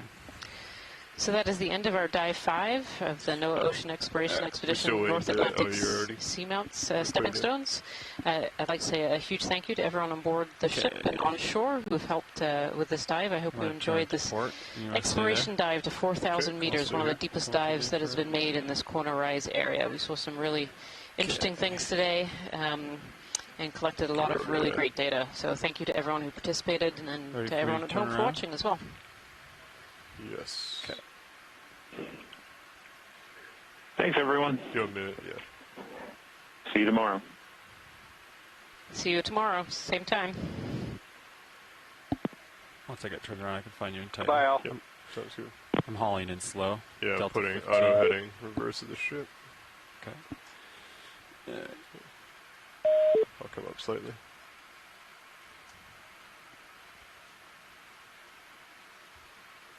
I have you in Titan. Copy that. If you wanted to come up and go out. Pushing up and pushing forward. That's a 20-meter delta.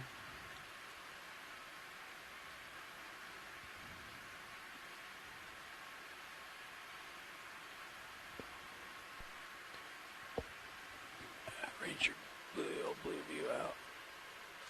There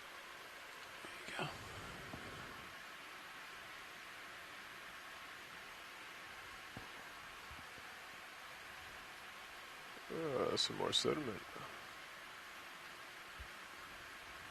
That is a big stock sponge. It's a really big stalk sponge. Lasers on. Thank you. It's in the distance. Can we even see them? No. Yeah, too far away. That's huge. A good shot on the way out. Still pushing forward.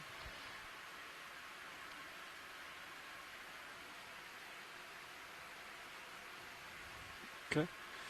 I'm off stick for the moment. Copy that. 17 delta.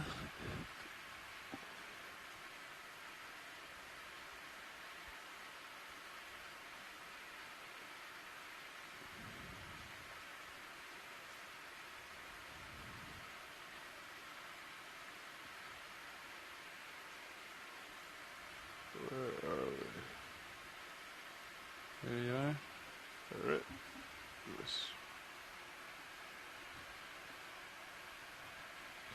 Okay, coming up a little bit quicker now. Still pushing forward.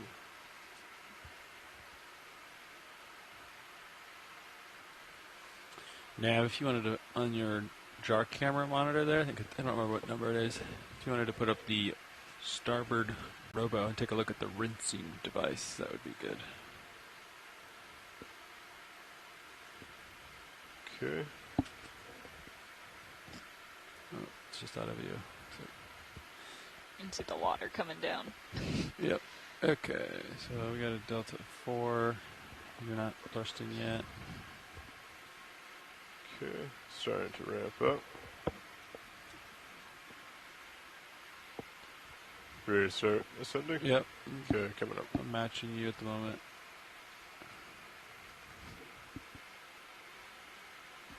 I'll push out a little bit. Okay. Go forward away. 20. Slot.